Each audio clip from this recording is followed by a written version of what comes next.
about life. It's about love. It's about podcasts. Now, this movie has a very thorough quotes page on IMDb, and I looked through every one of them. Yeah, you didn't think you could really nail any I failed to identify one that I could do without getting arrested. Cool. I did a really thorough scan, and I thought about it from a bunch of angles, and I went, I don't think I should try one of these. I think the tagline for The Color Purple, which you just did from the, in my opinion, wonderful poster. It's a very iconic poster. Yes. Yeah. It's about life. It's about love. It's about us. Is such a like fucking terrible, like, you know, stereotypical 80s movie tagline where you're just like, what does that mean? And then you're like, oh, so what's the movie about? And they're like, well, and then if someone described what The Color Purple was about to you, they would be like, what do you mean it's about life? It's about love. It's about, I mean, sure, but that's not really setting me up for The Color Purple. That's all. I like this movie, but the other reason I thought it was, I'm going to go with the tagline here is that being the tagline for this movie on this poster with all the other elements of what is being communicated in the poster is kind of the whole movie in a nutshell. Like this movie's weird cultural object status of just like, here's this seismic book. It wins all the awards. How are we going to make this into the movie? Just get the best people in Hollywood and then try to sell this as like big tent entertainment. And decades of people being like, was that the right way to do this? Is like the goal to make it the biggest production you can? Well, it worked. This movie was a colossal hit. That's the thing. And I do think it was a sort of, big seismic, everybody went to see it kind of movie, yes. I feel like. And I'd never seen it before. This was the first time watch for me. This was one of my only Spielberg blind spots. And I don't think I'd been avoiding it to any degree, but I feel like it has a very weird status in his career. And I just kept last night watching it and going, it's so bizarre that Steven Spielberg made this. That is true. And we'll talk about what's weird about it is in every single solitary second, it both so feels like a Steven Spielberg movie and doesn't at all. Wow. I'm looking at the art. Do you want to see it, Kenice? Yes. For the miniseries. This is the miniseries. This is just, I'm just seeing this now for the first time. Yeah, it's good. Yeah. I look fucking hot as Indiana Jones. Well, Ben you know, really a lot of people look hot with that hat on, but yeah. Hey, you know what? And I want to commend Pat Reynolds for also not photoshopping any of us onto the cast of The Color Purple. Another great decision. In what's going to be a very appropriate episode. This is Blank Check with Griffin and David. I'm Griffin. I'm David. It's a podcast about filmographies, directors who have massive success early on in their careers, such as making Jaws, E.T., 2 Indiana Jones movies, and then are given a series of blank checks to make whatever crazy passion projects they want. And sometimes they decide to adapt Alice Walker's bestseller totemic novel, The Color Purple. Who's our guest? Miniseries on the films of Steven Spielberg. Sorry. It's called Podrasic Cast. That's true. That's not new information. And today we're talking about The Color Purple. Our guest is the great comedian. I started combining your name and comedian. Please don't. Kenice Mobley. Hi. The Tonight Show. Yes. The founder of Netflix. I am the founder of Netflix. Yes, I made it. I have money, so much money. You did, your Tonight Show appearance was in the pandemic, right? It was the rooftop. It was the rooftop. It was 28 degrees outside. Have you seen any of these, David or Ben? Kenice performs. Kenice is one of my favorite comedians. Wow. Oh my God. And we've known each other for a little while. We kind of overlap in circles. We'll run into each other. And it kept coming up. And every time I would cross paths with you, you're like, can I argue a point of something that you and David said on the podcast that drove me crazy? I start increasingly finding out that you are a listener. Yes. Through your like objections to how did we drive you crazy? Right. This is what I can't remember. It's happened multiple times, but you will reach out and go like, good episode. Yes. But then sometimes you'll come in and be like, I have an axe to grind. What the fuck are you guys talking about? So I was not a listener of your podcast. And then I dated 3 people in a row. This is the thing you said when we met. You said, I need you to know I have a problem. I keep dating listeners of your podcast. Someone just told me that her friend confessed to her recently that she and her boyfriend put our podcast on the TV. What? Like I guess through like YouTube or something like that, Spotify. And then like sit and listen to it. That's chilling. Chilling. And I was like, are they chilling? Do they like knit or cook or something? She's like, yeah, I assume they you're doing other stuff. Right? But I can't imagine just sort of sitting there. That's horrible. It was so strange because I wasn't aware of this podcast, but then so many people kept it would come up on dates. And I'm like, what is this? Sure. And so I started listening first for like the bit. And then I became a fan. So That's nice. now I'm a fan of you guys. Well, a fan of yours. During 2020, you got to do stand up on the Tonight Show, which is one of like the thing. It's the thing I had been working for my entire comedic career. Did Carson invite you over to the couch? Well, the dead Carson invited me. Yes, it was complicated. Couple interesting wrinkles in Kenice's circumstances. Okay, One, Carson long dead. Secondly, no one was allowed to be indoors. What would Carson have made of all that? I don't know. Kenice had this do great the show outside. Weird stuff. Kenice had this great fucking Tonight Show set, The Sure. Dream, that Awesome. happened on a That's rooftop in the winter. Yes, I was crying because like if it's cold, I start to my eyes Your water. eyes water. Yeah. Right, yeah. And so I had to like constantly figure out ways to like wipe tears away from my face while still telling my jokes and like being filmed. It was an experience that I'll never forget. But my memory is that it's like Fallon at home, right? Like in his cabin, and he's Fallon's like, in studio. So like some he's in people were studio at that allowed point. to be in Okay. studio. Okay, The Roots that's what I and couldn't Fallon remember. are in studio. Okay, so it was when he was back to in studio, but there was no audience. Yes. And half the guests were Zoom. Yes. And he's in studio and he goes like, and now Kenice Mobley, except instead of gesturing to his left, he gestures towards the roof. God. Yes. And then it just cuts to the roof of 30 Rock. In, again, the winter. The In the winter. Yawn winter. Yes. Hmm. It was fascinating. With Carson, it would have been, Carson was in LA.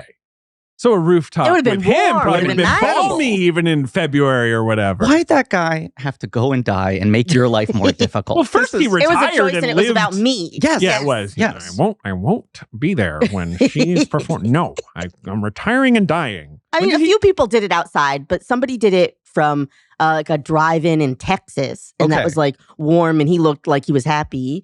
And then Mark Normand, I think, did it from the Staten Island ferry, and it was very strange. That seems like maybe too much business. I But mean, that's also, right. under those circumstances, maybe you do want to just like be like, look, this is never going to be normal. Yes. So Yeah, no, why of not course, try to do the weirdest version of it? Sure. That's why I got married in my backyard. I was like, I don't know when things are You gonna... have a backyard? thanks for the invite, by the way. Well, it was COVID. Are you kidding me? It was the whole... The You officiant own was land? on... No, it was my parents-in-law's backyard. Okay. I was like, garden, what? You have access to grass and sky simultaneously? I didn't at the time. I lived Yeah. in a fucking railroad. I had a roof. We had a roof, but it was one of those sort of He building lived roofs. on the rails, just to be clear. Yes. David, his wife, a bindle. Carson retired 92. Died in 2005. Oh, wow. I Just thought he was not dead even- way earlier. Just lazy. What is this? This is what I 13 mean. years just fucking cooling his This heels? is my favorite thing to talk about. People Carson? used to retire in this country. Oh, yeah. It's so true. And especially people in jobs that need turnover. Yeah, but you know- that need a bit of freshening up. So like that's a huge part of it, right? Just in general, that doesn't happen. This generation won't fucking let go of their No, positions. that's why whatever. Harrison Ford at 80 is Red Hulk or whatever. This is the second part of it. You know who used to retire the It's hardest? so funny that he's Red Hulk. Do you know who used to retire the hardest? Who used to retire the hardest? The most famous people in the world. Sure. Right. Oh, yeah. They would be like, I'm done. Right. Goodbye. Right, you're like, yeah. right. Audrey Hepburn, I guess. But- no. No. Hepburn? Are you talking about Audrey Hepburn right now? Oh, because we're about to do Always. her Right, last that's her film final role. movie. She died shortly after then. So she did not I guess get to she's go not play as golf. good an example. Did but she do an Al Pacino phase where it was just like anything that paid her, she This was is there? the thing. No. None of those people fucking did that.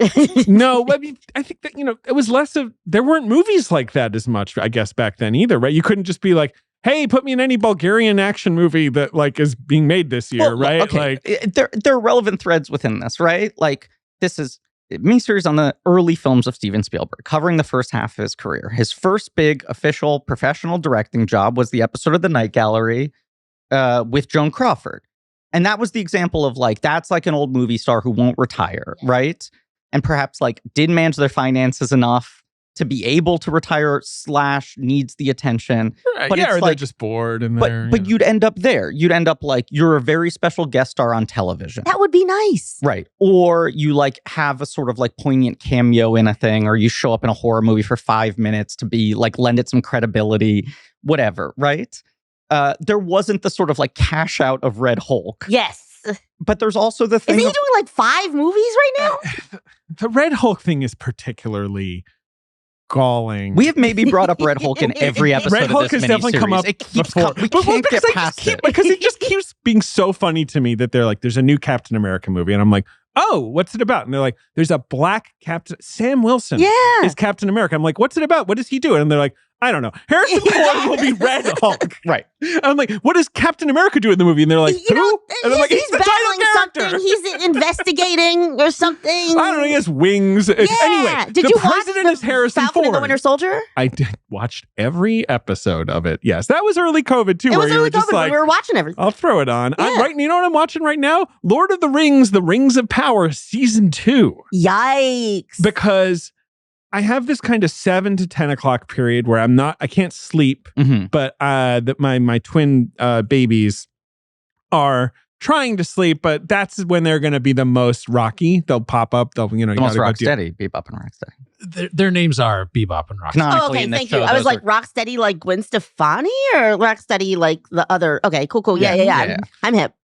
So it's good to have a show that I don't mind too much if it's got to Nice. pause it or whatever. And Lord of the Rings, The Rings of Power is that show. It's very plausible. Have you seen? Yes, I watched all of the first season, Mhm. and then As I did I. watched the first episode of the second season. And you were like, I'm beyond. When I'm we're healthy. following like black like gunk just rolling down a hill, That does happen. I think I was a little out on that. That does happen. Is That's that a like young Sauron? You Yes. are Ben. Correct. Wow, how did you get Jesus that? Christ. You were doing a joke, but that's what that That's is. 100% They're it. like Sauron died, and then he was gunk for a while. Let's follow the Like gunk. And I'm like, millennia. we're Millennia of following gunk. the gunk. Yes, up a hill. Did Ben write this show? Possibly. No, there's whole episodes where they're like, should we make more rings? And they're like, I don't know. And I'm like, I know you're going You're to. going to Like, make this is rings. Not. Answer other questions. No other questions answered. They sit and they think about making rings, and that's You the know, story. they have this like proto Gandalf where he's like, should I be Gandalf? And they're like, I don't know, man. Seems like a good idea. And he's like, I don't know how to do it. And they're like, well, you'll probably figure it out episode Yeah. 7 or 8. You Is know? he literally Gandalf or is he a he's Gandalf literally type? Gandalf. He is literally Gandalf. He has visions of a staff or something. Oh my God. Someday. It's truly My hand feels so empty. Yes, What if I had something Wow, here? did You're you not write it? off. It's just one of those things where when people are like, oh, they're going to do a prequel Lord of the Rings show. But like, you know, I know that there's a lot of Tolkien stuff that you can work with, but don't people kind of know, you know, the backstory enough to, how could that be interesting? Like, no, we'll make it interesting. And like 18 hours in, I can tell you they didn't pull it off. They give him a really straight hat and there's a scene where he decides to bend it so it droops. Whoop. I think that would be like the season finale of That would season be- 3. that Yeah. would be Nonetheless, I seismic. watch it. Sure. I will give it that. They Like I spent do. so much money on that. It's an expensive, looks fairly expensive. handsome show. Yes. You know, and anyway, whatever. I can't even remember how we got on this topic. People don't retire. Yes. People don't Harrison Ford is Red retire. Bull. Yeah.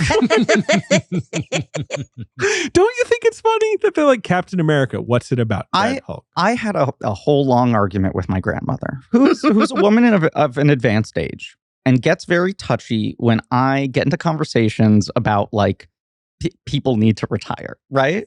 And I'm talking about from a sociological aspect, and she interprets it as you're saying that over a certain age, people don't have value anymore, Got it. which I constantly try to delineate, you know, but we had versions of this argument with Joe Biden running for Yes. president, a thing that worked out really well for everybody. So well. They We're were- excited about the future. Totally. But I was saying this about Harrison Ford, and she's like, well, who are you to say he can't work anymore? He can And work. he still has value. And I'm like, I'm not saying that. I'm just saying maybe he shouldn't make movies for 9-year-olds anymore. Yeah. I want him to do whatever makes him happy. But I'm like a little depressed that we can't let go of him playing Indiana Jones. Right? Because I was having this conversation when the last one was coming out. And I'm like, that movie's trying to reckon with it. But it is just like, Mhm. he seems very fulfilled by being on Shrinking.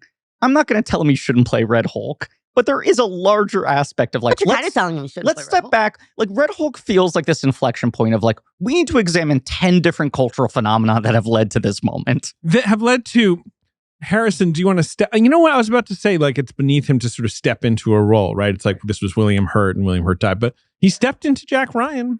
He's, you know what? He's just a guy who's just like, look, I was a carpenter and I do the work. I show up. They tell me I'm Hulk. I go, rawr, and then I go home. I want want to see him more in like What Lies Beneath sized movies. That would be great. That would be great. What if you married Harrison Ford right now? I might be freaking. I feel like Might be weird. We've Make a movie talked about it a Mhm. bit in doing this series, but you're just like, wouldn't it be so cool to see him and Spielberg work together in any other context? You know, Like rather than just Indiana Jones, they never worked together. it's just in any wild that other they never context. did. That's a true And they've fact. remained like close friends, and they speak very lovingly of each other. And there was always like the rumor that he wanted him to play. I want you to direct 6 days, 7 nights. Sorry, I don't know. All right, just doing a bit. There were conflicting rumors about what's the him and rumor? Lincoln. Him and Lincoln. I remember the. I rumors feel like of him both and at Lincoln. some point maybe being the Tommy Lee Jones part, but also maybe being Grant in a smaller role. And then there's been some like kind of questioning of the story of David Lynch ending up in The Fabelmans. That was suggested by Mark Harris, but Spielberg said he had a different actor in mind. And was people that have been like, would Harrison? that have been Harrison Ford for one scene? Yeah, Like all of those are interesting possibilities. Obviously, we got 2 great performances from other people in that situation. and we're about to get a great performance from him in Captain America something as Red Hulk, President Hulk. I just think it's funny that he's the president. I think every part of it's funny. 8 hats on hats. Yeah. They're like, we've cast Harrison Ford. I'm like, that's okay. Yeah. That's an upgrade, I guess, or that's crazy. He'll be Red Hulk too. He's going to be Red Hulk too. Okay. And he's the president as well. Here's the funnier part. They of it. elected him. We're Yes. going to talk about the color purple. There's a lot to talk about. First, we have to So talk much. about the color red. William Hurt, Academy Award-winning actor, plays General Thunderbolt Ross like 5 times, 6 times over like 10, 12 years, right? A lot of times. And is basically always at most the 10th most important character in the movie. And you're like, yeah, he's fine in these. He's like sturdy. They get a little dramatic use out of having him set up larger government stakes or whatever, but he's not that important. And then William Hurt dies, and then they're like, here's the pitch for Captain America 4. Maybe the biggest living historic movie star now plays him, shaves his mustache, and turns into a monster. And the whole movie's about him. Yeah, they were like, we're thinking maybe we'll make a Marvel movie that's not Black Panther, but about a Black Captain America. No, it is about the president. Be real. It's about the president. It's about Harrison Ford. Please come to this movie. What if the president was a monster and he shaved his mustache? Just the sort of like taking your whole dick out too, right? Of like, Harrison Ford's in it. I'm like, okay, he's Red Hulk. And I'm like, are there any surprises left None. for me? And they're like, None. No. You just saw my whole dick. That's my whole dick. Like They that's tried all to of be it. cagey about it for so long, and now the They trailer. tried to hide just the tip, and they're like, okay, we'll just He hold might it. get a little angry. And I'm like, oh, will he? And they're like, hey, he's Red Hulk. Look at him. His face looks like Harrison Ford. We made it look like Harrison We Ford. made it look like Harrison Ford. Oh boy. Anyway, why are we talking about this? I don't know. The color purple. Retiring. Retiring. Hmm. It is. How do I frame this? There were times I was watching this movie. I felt this sense of sorrow, of like, oh, this was a point in time where if a book won the Pulitzer Prize, Sure, big best-selling book. Right. studios would be like, well, obviously, we have to turn this into a big, serious movie. There is a cultural obligation, and the public is demanding it. There is interest in this. Right. This book came out 3 years before the movie. Like it was, the book comes out in 82. By 83, it is an award-winning, Pulitzer Prize-winning, best-selling book. By 85, the film has been released, directed by one of the big filmmakers of the era. Like, bang, bang, boom. What won the Pulitzer Prize for fiction last year? I don't know. I should know. I don't read as much as I should. I feel very guilty. Something about called Night Watch, a historical fiction during the American Civil War by Jane Ann Phillips. Someone turned this into a movie. But, like, is Dwight it, Gardner is called it fun, sludgy. or- Sludgy? I just finally saw Nickel Boys, which will be have been out for a while by the time this episode comes out, but just came out here pretty recently. Well, that which won the Pulitzer in 2020. This is That's my point. in fact, that is the last Pulitzer winner for fiction that has been turned into a film. Okay, so that film is phenomenal, Yeah, thank you. right? The book's great. I haven't watched the movie Terrific yet. film. Mo- Book too. Movie's terrific, but I was just like, having seen that in theaters in the same week that I watched Color Purple for the first time. Oh man, you're real deep in Black pain. Hey, look, I'm not looking for a round of applause. Oh, I'm not giving it to you, but Thank you. Good, okay.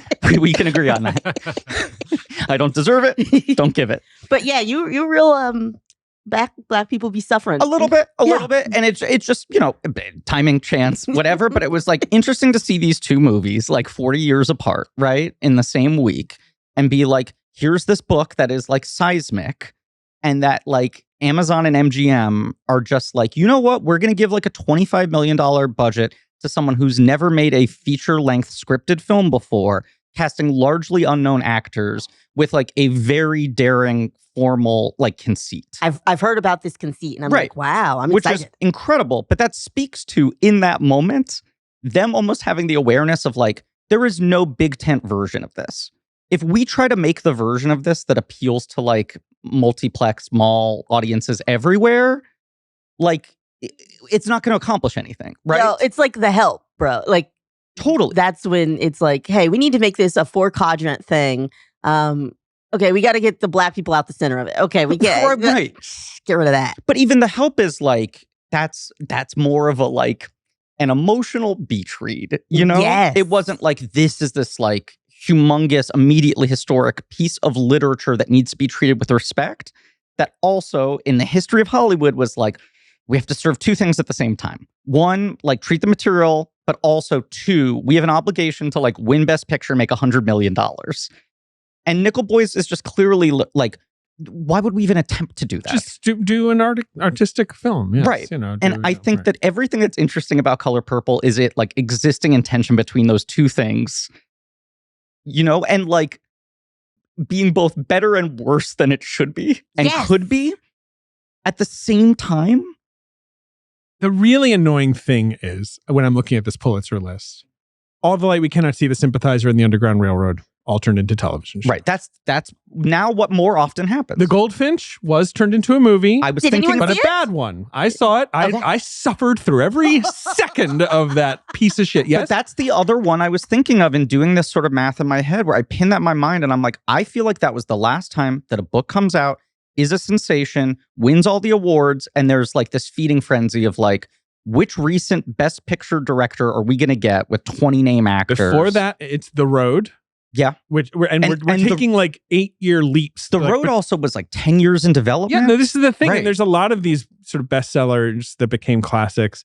Cavalier and Clay, Middlesex, that like... Middlesex was made into something? No, No, these have been that- we're- stuck like, in development what? I like hell. that book. That's What? what I'm saying is Yeah. people keep saying like, we're going to turn that into like an HBO series, or we're going to make a movie of that, and then it just kind of gets lost in But development. all of those started this way where it's like, it wins the award and it's immediately like, X, Y, and Z have all signed on to adapt this. Here are the casting lists. Here are the this. And then it keeps getting redeveloped and it never happens. Okay.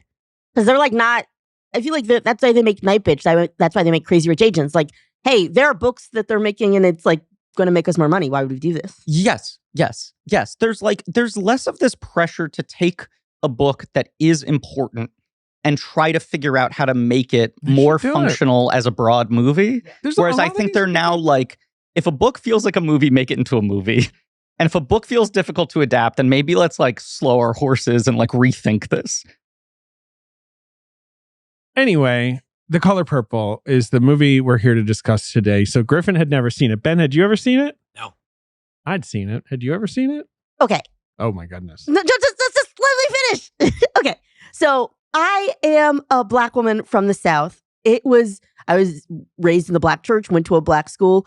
I was certain that I had grown up with this film, that I had seen it so many times. There are cultural touch points. It's in like rap music. Like it's everywhere. So I was like, when you were like, hey, Color Purple, I was like, yeah, I got that. I watched the movie. I've never seen that movie in my life. Wild. I had Wow. not seen it, and I had to be like, oh, fuck. Had you seen like the musical or the musical movie or any of that? Like any of the Nope. later Color Purple stuff? Had you read the book?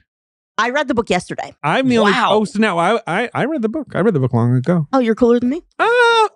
Pretty cool of Okay, I me take to it have back. read famous bestseller, The Color Purple, which I'm pretty sure I got on Kindle Unlimited in Wow. COVID when I was just like, I gotta read something. But yes, I have read The Color Purple. Okay, so you'd never seen it. You had never seen The Color Purple. Congratulations on watching it. What'd you think? I am so worried about my street cred right now. Only the coolest people, No, it's like my Black street cred, okay? Like, I could get, like, cards could be revoked. You don't understand. It's like a whole thing.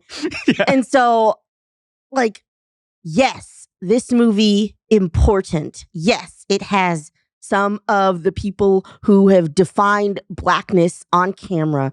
for the last 50 years. I think it is important. Quincy Jones did the music for it and everything. Super important. And like produced it and was by all Yeah. accounts the one who really got Spielberg to sign on. Yeah, I mean, we'll talk about it. Yeah. I hate the music for this so much. The music is so bad. I was like, what the fuck is this? Like, why are you shooting child rape like it's a day in the park? Well, this is what we're going to talk about. This is the weird tonal thing with this movie. Absolutely. Yeah, We'll it's talk like, about it. thank you. I feel like part of me has to say that I love this movie. You don't But- have to say anything. Okay, thank you. You definitely don't have to say anything. But I definitely felt like the book had more interesting things to say about the Black community, our relationship with God, parents, and women specifically. And they took a lot of those edges off, and then had this ending of coming to Jesus or something. And I was like, please don't do no. As an adaptation of the book, it's a huge misfire. I think all Thank you for saying adaptations of that. the book are actually. I think the musical and the later musical movie also are bad adaptations of the book. Or they're kind of just like adaptations of this movie in a weird way. Like it's like. But Because the sort of book what is very you're saying hard of, to like, deal the with. weird, like, cultural reputation of the movie as an idea, which is sort of so different than what the thing is. I watched it and I was like, oh yeah, because like this is an important thing. The first time, like a lot of like, oh wow, it's about Black women. We never get to do anything. And then, oh, so we just getting beat down and assault. Okay. Well, look, the whole thing with The Color Purple, though, the movie is what you're saying of like, why was it made by Steven Spielberg and like why? Great question. Yeah. Why, Well, who why else was- would have they gotten to do it at the time? that's what we have to talk about. Is who was the project sort of what I think Quincy Jones sought out Steven Spielberg, and this sort of like that gives it the biggest seal of approval. You know, he's the biggest director there is. Isn't Oprah though kind of also very involved? No, she's a in the nobody. later versions. She's a fucking nobody for this one. Yeah. She's like a local TV host. Like, yeah. Oprah becomes like one of the main Wow. creative forces on both productions of the musical on Yes. Broadway and the Right. musical movie. And Oprah, like she becomes Oprah. Right. Sure, but she wasn't Oprah at No, this moment. She was a local TV host. Like Totally. she was the start of Oprah, but she was not a mogul. With 0 acting credits, right? I think, yeah. I mean, and that's the mean, that- cast of this movie. You have like is a lot of people. You're like, well, these are famous people who were not really well known at the time. Like Danny Glover was like a theater actor. You know, like these to are your not. point, Kenice, it's just like this big names movie yet. having lightning in a bottle, Danny Glover, Whoopi Goldberg, Oprah, basically not existing prior to this moment, gives it a power that is kind of like never going to disappear. So this is it's an important movie. It's important that a movie like this was a blockbuster, launched careers, sort of displayed an experience that wasn't in movies much, but it feels kind of like first steps, Yes. on a lot of this stuff. Yeah. Very first step. And sort of very, Yes. it's very Like, tentative. I Being think present is a step. Spielberg himself would admit like he was somewhat cowardly in how he made the movie and like Yeah. sanded out, So can sanded we off go the edges. right into and- the deep end of this? Because this is the thing I really like go back and forth on with this film that I think is interesting. Okay. I don't say interesting in a good way. I'm like, part of what makes it a fascinating, like a piece of work to dig into is it feels like just, we'll dig into this more, but like there is almost the chess move, it feels like, where when you read Alice Walker be like, do I want to like sell these rights to anyone? Do I trust anyone to make a movie of The Color Right. Purple? Could Right. Hollywood make a good movie of this? Right. Really, And then at she's all? sort of like convinced by people in her inner circle of like, there's a responsibility to like put this on a bigger platform. There's like an opportunity here to make a movie of this size starring women of color, which doesn't really exist in the studio system. Yeah. Like there are all the values of this. And Quincy Jones comes in. Quincy Jones is this figure for decades who is like deeply invested in like Black Hollywood and opportunities and like trying to create industries and this like that. And it feels like he made this sort of strategic chess move of like, A, if I get Spielberg to direct this, that gives it the biggest stamp of approval. But B, does that also kind of protect it? Like he is the one guy with enough cachet where if he says he wants to do it this way, they won't push back on him, which is interesting as a strategic move, right? Then the flip side of that is all the stuff that you're saying that Steven Spielberg doesn't represent well in this movie feels like, to David's point, kind of cowardice of him being like, I know I don't have a handle I on can't that. pull that off. So there's this weird thing of being like, you want to give him the credit for knowing that he would have fucked that up. But yet, if you are the one adapting this material and you're not willing to touch that, then maybe you shouldn't be directing this movie. Yes. Has he ever directed anything with even a hint of gay in it? This is a theory that David and I have stewed on for a long time. I threw out years and years ago, and that I feel like comes up a lot on the podcast. But when Steven Spielberg was the head of the jury at the Cannes Film Festival, he gave the Palme d'Or to Blue is the Warmest Him in Color. the jury, but yes. But he was the head of the He jury. was the head of the jury. Yeah, and they gave it to French lesbian drama, Blue is the Warmest Color. Directed by?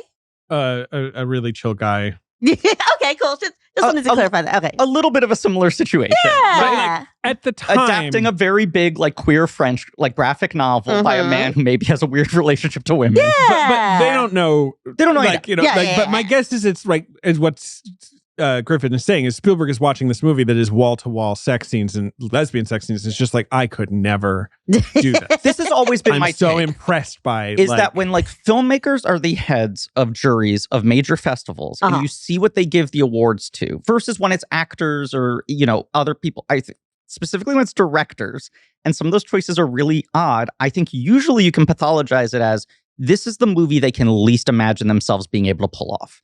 That they are in awe that there is something on screen that they're just like, I don't know how you get there. And Spielberg, like, gives it to this movie and is like, and by the way, the award is split between the director and the two actresses. Yeah. Because this couldn't be possible without the level of whatever. There's years of litigation of, like, did he abuse the actresses? Yeah. Was this a psychologically torturous set? Whatever. But there's something there in Spielberg, like, 30 years later, being like, I wouldn't even know where to begin. He shows one lady putting her hand on the other lady's shoulder, and that's a stand-in for all lesbianism. You also have to remember it's the 80s. This just isn't in movies. Like, you think of a movie called like Desert Hearts, right? Which is, I think, the same year, 85. Have you ever seen Desert Hearts? Has anyone ever seen Desert Hearts? It's a totemic early indie lesbian drama. It's awesome. It's I think Criterion released it eventually or whatever. You know, you can go watch it, everybody. But like, that's like an indie ass movie that like you probably could have only seen in 2 theaters, like in America. That's where like gay, you know, romance basically exists in the American cinema in the mid 80s, right? Sure. Or, you know, it's like Dog Day Afternoon, or it's like, well, sure, right. You know, yeah, but that's like, not, but that's, yeah. but that's not what that movie is fundamentally. That's an element of the movie, and that's a sort of sensationalist element of that movie that movie handles very well. But like, yes, it is like kind of, there's that degree of it. And Spielberg talks about in interviews being like, look, I felt the movie had to be PG-13. There was a responsibility to make the biggest version of this movie. I want it to be communicated. That was a strategic decision. But the other part of that is just like, so crazy where you're like, how does the movie begin? It's like, well, you know, it's about this girl who's being abused by her father, and he, you know, sires two children on her and gives the children away. And you're like, that's the start of the movie. That's the start of the movie. They're like, yeah. Her on a bed in the snow, pushing a baby out. And you're like, what's the plot of the movie? And you're like, a procession of suffering across like multiple characters until they get like a little bit of respite at the end. Which also, those types of narratives, which often make like huge, incredible, important books, are really hard to adapt into like not even 3-act structures, but sort of like fixed time audiovisual narratives where it's just like watching characters go through the worst of it over and over again. This is why I want to open the dossier, but I do want to say this is, I think, the argument for why this movie is kind of good in a way. Good in a way is exactly how I would put it. I mean, to be clear, I think that this is a very watchable, affecting movie. Like, if you just like sit down and watch this movie, as many Americans did, it is hard not to be moved by it. It's incredibly well acted. He cannot make an uncompelling movie. And like Spielberg said, there's a few performances where I could have like adjusted some stuff. But like Whoopi's incredible, and like, you know, it's yeah, like, Whoopi. Well, wow. You know, and Spielberg's a good filmmaker, and like, you know, you're in the hands of a good filmmaker, and you watch this movie and you're like, yeah, wow. I mean, like, what a tough time, and what a, you know, somewhat, you know, note of grace at the end, and blah blah blah.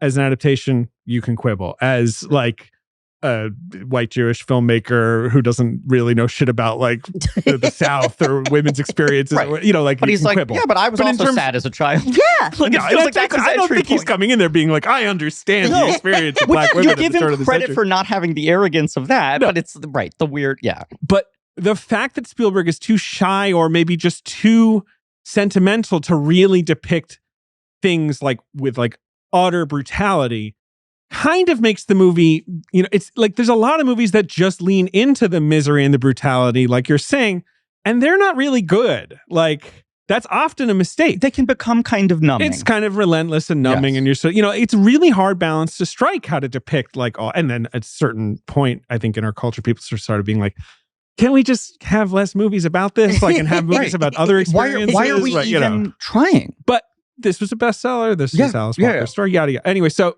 that's sort of the argument for like what was helpful about The Color Purple. I'm like layering this in caveats, but that right, like if you're gonna.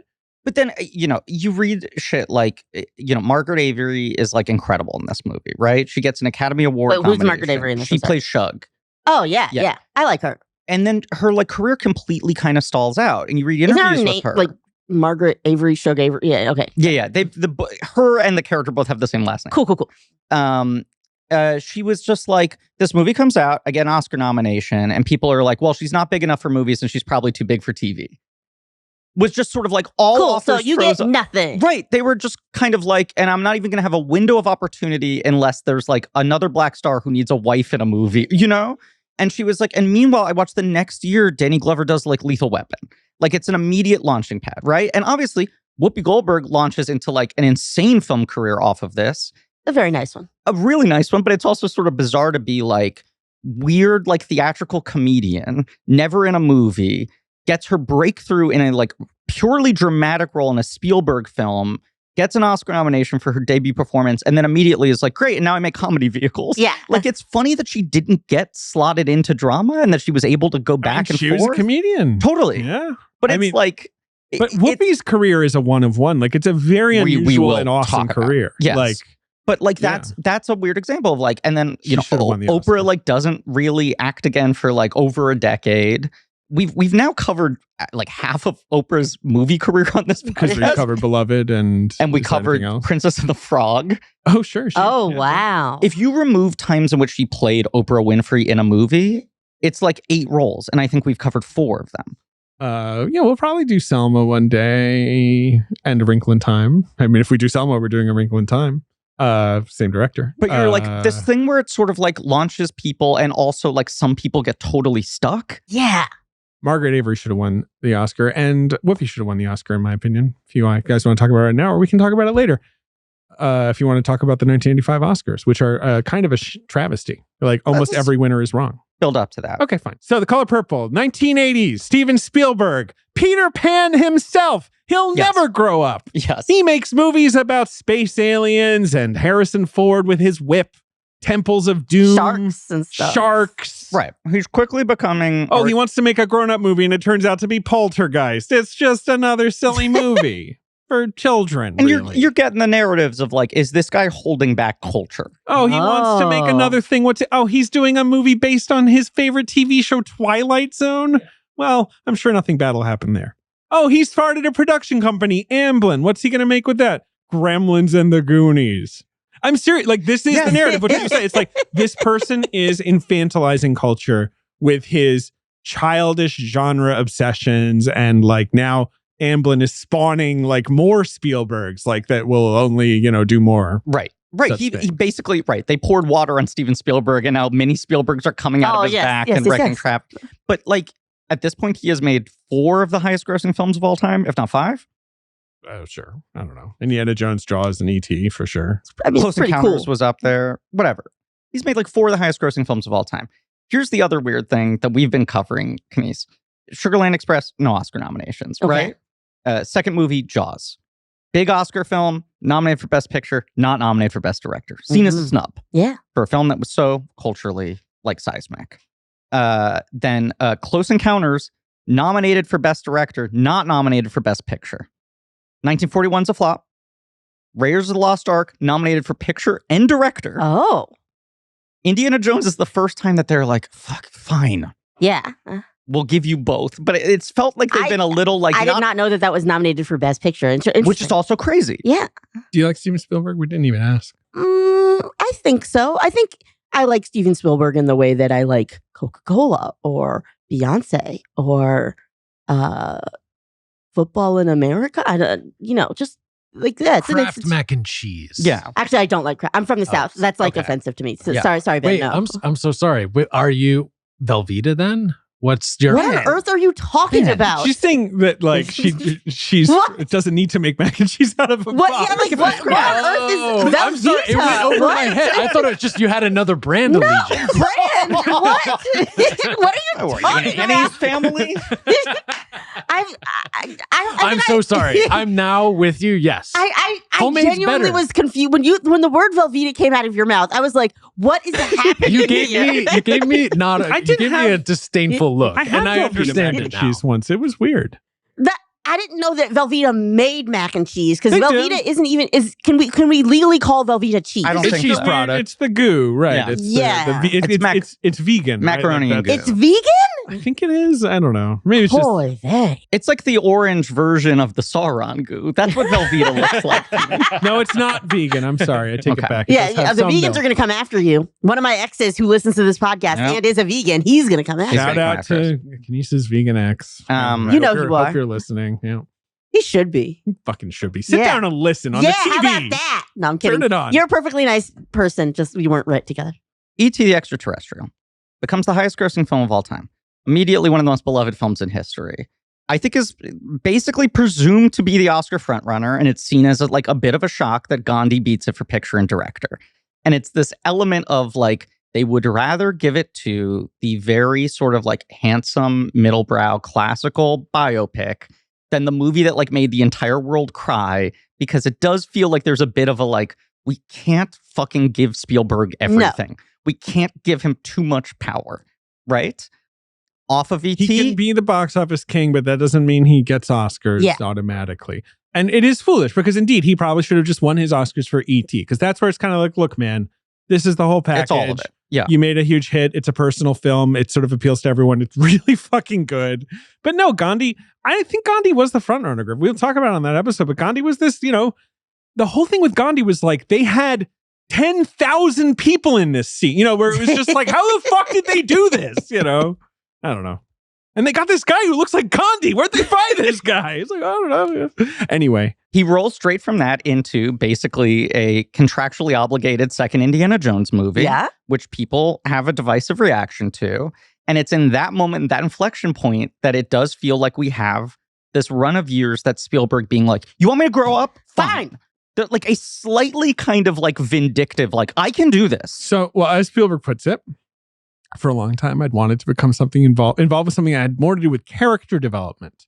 I wanted to do something that was not stereotypically a Spielberg movie. Try a different set of muscles, right?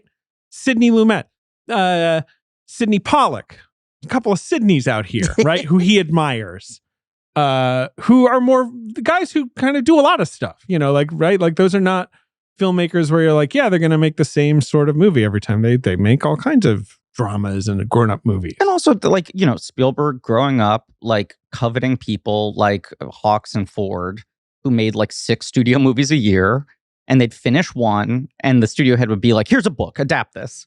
And it's just like, this is the assignment you're handed. Like, those kinds of assignment directors who were able to elevate the material, but would just kind of serve it and be like, here's another one off the factory line. And some of them hit. He's always had such a, like, he covets those people and those types of careers and the flexibility and the range of what they were able to make. The Color Purple. You could see him going like, this is my chance to do that kind of thing. It's an epistolary novel, as we know, as readers of the book. These two haven't read it. guess they don't want to, experience literature. Alice Walker was letters. It's a bunch of letters. Which of course is in the movie that discovery of letters and stuff becomes important. Alice Walker, she was an editor at Ms. magazine, and had written this big essay about Nora Zeal Hurston that helped revive Zora Neale Hurston. Okay, I was like, who's that? J.J. You are legitimately fired for writing Nora Zealhurst and Zora Neale Hurston. Double fired. And I guess I don't like the book becoming a bestseller is somewhat of a surprise. It's a tough book to read. It's written in like a vernacular. The violence is very intense. It's very dark. It has lesbian themes, which are, maybe less controversial in literature, but still, it's like a little out there, I guess, for 1983, but it is a gigantic bestseller. And Quincy Jones loves the book and gets Peter Goober. Right, this is the other part. It's like Goober. Quincy His Jones. last name is Goober. His name is Goober. We're just accepting that. I Okay. assume that's how you say it. But Quincy Goober? Jones gets Goober and Allen? Goober and Peters, John Peters, right, to option the book because this he is- wants to do. Quincy Jones is like, I must do the music No, this, like, Quincy, coming- no. Quincy, no. But this is like the guys, he hires the producing team who 4 years later are shepherding Batman at Warner Brothers, are just kind of like that's true. the big, like, swinging dick Hollywood Yeah. producers at the time, you But- know?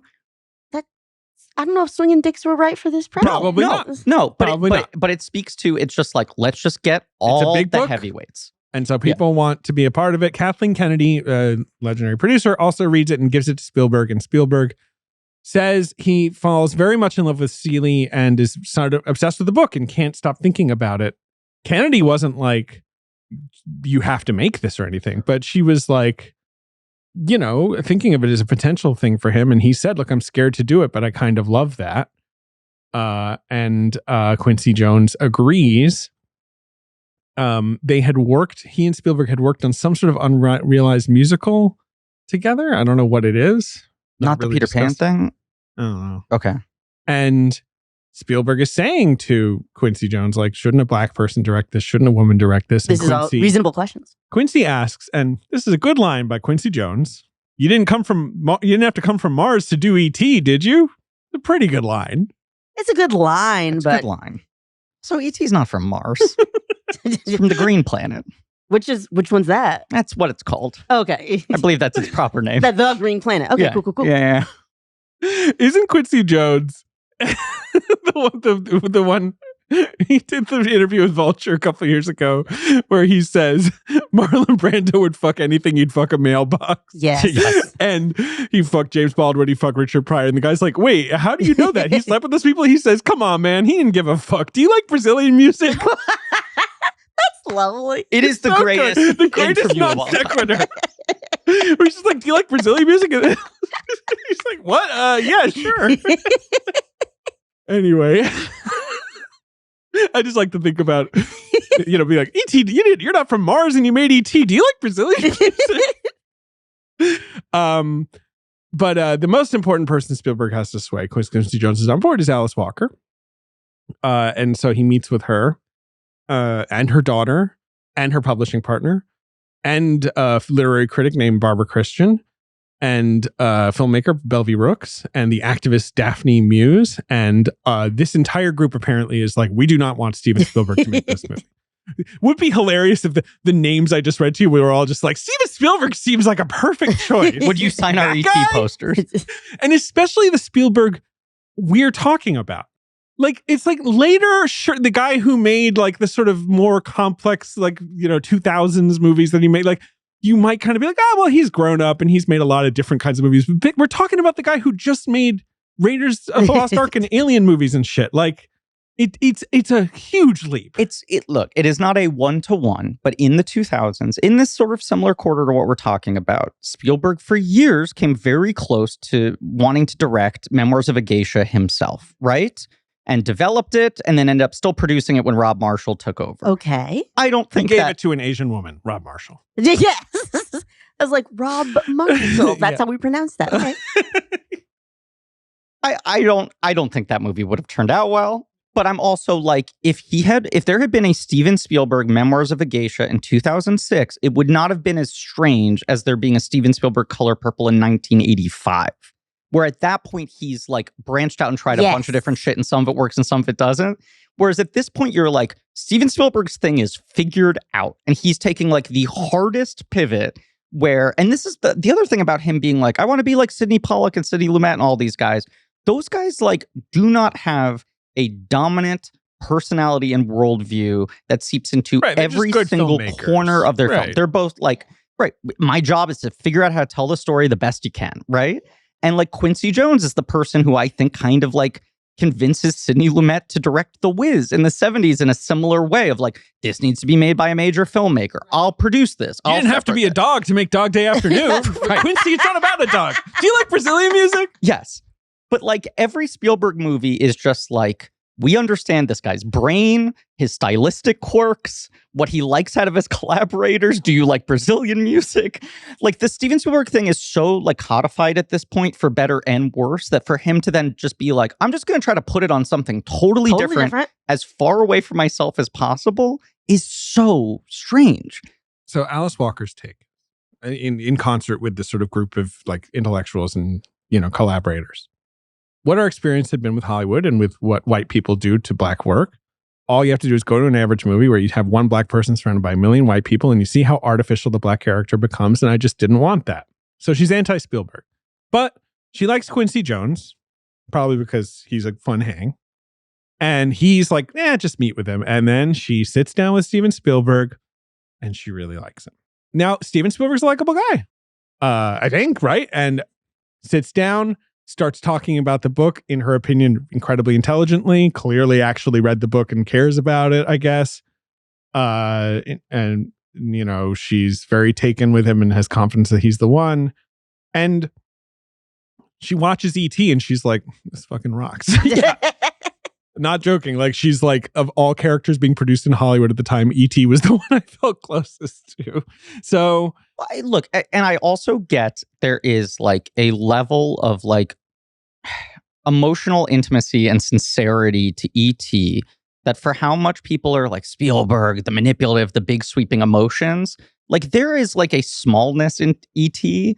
and him kind of preserving the like emotional integrity of this like very delicate relationship in this big movie that to her, I'm sure she's just like, look, there is a feeling being conveyed here that this guy knows how to create, and perhaps you could transmute this onto a wildly different story. I was like, I don't know if I want the feel good when I'm watching a child be assaulted. But I think the balance of just like, oh, E.T. is able to go into places of darkness, never as dark as The Color Purple, but like it has this range. He's not just dealing in like midtones. It's a very different set of circumstances with this material. She does say that at one point Steven Spielberg later referred to Gone with the Wind as the greatest movie ever made and said he loved the Butterfly McQueen character. And she said she slept poorly for a week after that. And right, because that has to be... She thought she was going to have to relay to him, quote, to make him understand what a nightmare Gone with the Wind was to me. Yeah. So, right, not like, she's not like he's perfect by any means.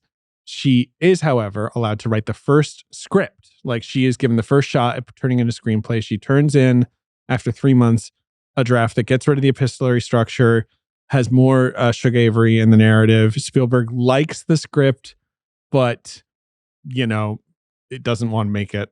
I don't know. She submitted with an alternate title, Watch for Me in the Sunset. Spielberg's like, this is interesting, but then like brings in Melissa Matheson, who he's worked with before. Who wrote E.T. Yes. Walker and was married to Red Hulk. Was married to Red Hulk himself. Walker rejects her. Mm-hmm. Spielberg brings in Menno Meyjes. Yes. How do you say his last name? I think Meyjes? Yes. A rookie screenwriter. He had like a spec script called Lionheart, which eventually gets turned into a Gabriel Byrne movie. But was kind of like a Kasdan situation of like Spielberg finding this guy and throwing him on projects and having him do passes on stuff. Yeah. Walker likes him because he's Dutch and is from like a part of Holland with folk speech that is looked down on by the rest of the Dutch. And she said that he really understood like sort of like folk speech and like felt like that this was some common ground for them. And so they work on the movie together, but he has sole screenwriting credit. It is so weird, again, that you're like, The Color Purple, directed by Steven Spielberg, written by a random Dutch guy who'd never written a movie before. Like, okay. And so they have this script and Spielberg's He's It's part of so exasperated. It's a little exasperating because he's saying His things like, I quotes, wanted to bring Seeley's story to a wider audience than the one reading the book. You know, the audience reading the book is more female. Like, you know, We got to change that. I get what he's saying. Like, Yeah, it's the get only them way out he of can defend it in a way of like, yeah, I have a launch pad to bring a lot of attention to this, right? Sure. Why does he get a lot of the same-sex intimacy in Walker's novel? I wasn't comfortable going beyond that, he says. Well, okay, so Marty Scorsese could do it, not me, he says. Really? Okay. that's an interesting take. Yeah. You saying, is there any Spielberg movie that has even like a hint of queer stuff in it, right? There's that conversation, and there's the bigger kind of tied conversation of like sexuality in Spielberg is a very limited spectrum, period. There's a reason why the Munich sex scene comes up all the fucking time. That's weird, dude. As like the weirdest sex scene made by someone who's never even like heard a description of sex before. Oh, no. And you watch that and you're like, Did he like look at a diagram and was like, okay, that's how we're going to show this? but also that he like, you're like, is that the first time you actually see two people fuck in any Spielberg movie? Like In maybe. Munich? And it's like 35 years into his career. And even like, you know, Marion and Indiana Jones have a more sexual relationship than exists in most Spielberg movies up until that point. And even then it's very like ... And then she accidentally knocks him out and he wakes up with birds swinging around his head or whatever. Like, it's just not a thing that really gets touched on. You could argue some of this has to do with like the sort of original sin of Spielberg capturing footage of Seth Rogen holding his mom's hand and thus having a very weird relationship to intimacy depicted on camera. I do think there's something there, not to psychoanalyze, but it is just a thing. He doesn't seem to ever have Just any a bit of a facility chaste communicating. filmmaker. Yeah. And here is a movie where you're starting with a source material that's like the greatest source of trauma in this is the repeated sexual violence perpetuated by the men, and the greatest source of like comfort and joy and solace and belonging is the like sexual intimacy and like requited love provided by the other women. Scene in the book where Shug holds up a mirror to Seeley's vagina and shows it to her and helps her understand her own body and whatever. And like that should be in the movie. The moment where she goes, "Oh my God, you're still a virgin." Right. It's such a profound piece of writing. And that's the scene that Spielberg claims that only Marty Scorsese. Yeah, what? Why? I assume he kind of means like Martin Scorsese makes like R-rated movies and I don't. I guess that's the Or no, R-rated he makes for what? movies with mirror scenes. He loves mirrors. Expertise with mirrors. That's yeah. what it is. He knows how to make that you don't see the camera. And he's got Spielberg a never figured that great out. relationship with vagina? Yeah. Oh Yeah. God, Marty, absolutely. that guy. Yeah. That guy can light a vagina. Super, yeah. Yeah. But this, the like sort of, I have responsibility to make this movie translate to a bigger audience. There is this like, and as he morphs, as he stretches out, some of this gets knocked out of his system. At this point in his career, Spielberg is still like entertainer first and foremost. Even when he is trying to make a more serious, considered adult movie, there are like what you're saying, like some of the most traumatic sequences in this movie, he kind of shoots and edits like they're set pieces. Yeah. Because it's just how he thinks.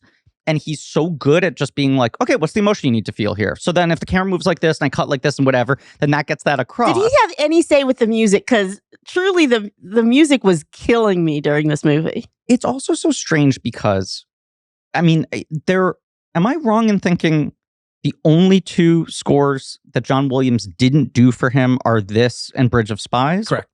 Right. And Bridge of Spies was like, he's getting older, he's doing the Star Wars movies, he just didn't have the time, right? And this was like, well, obviously, Quincy wanted that he it's like in the contract. It's speaking to him, he has something to say, and you hear it in this score, and I love Quincy Jones. Yes. Feels like Quincy Jones doing a bad John Williams impression. Yes, exactly. It's a horrendous score. And it has these weird themes where you're like, that almost sounds like E.T., that almost sounds like Indiana Jones. Like, he's trying to match the Spielberg version of the movie, which doesn't help Not anything. in this story, no. Right. But then like Spielberg needing to be like, well, look, the like root of all this movie is the sexual violence. So I have to find ways to depict this. And maybe it's not going to be graphic, but it's going to be visceral and it's going to be painful. But the way he knows how to make his camera expressive also is like very pop art. Yeah. And then all the sort of like intimacy and romance, he's just like, can I reduce that to like one scene with a kiss? And I think that kiss scene is very well done on its own. I think that scene... If we took it outside of the context of what it is supposed to represent entirely, yes, I think agree. it's like beautifully acted and staged and conceived.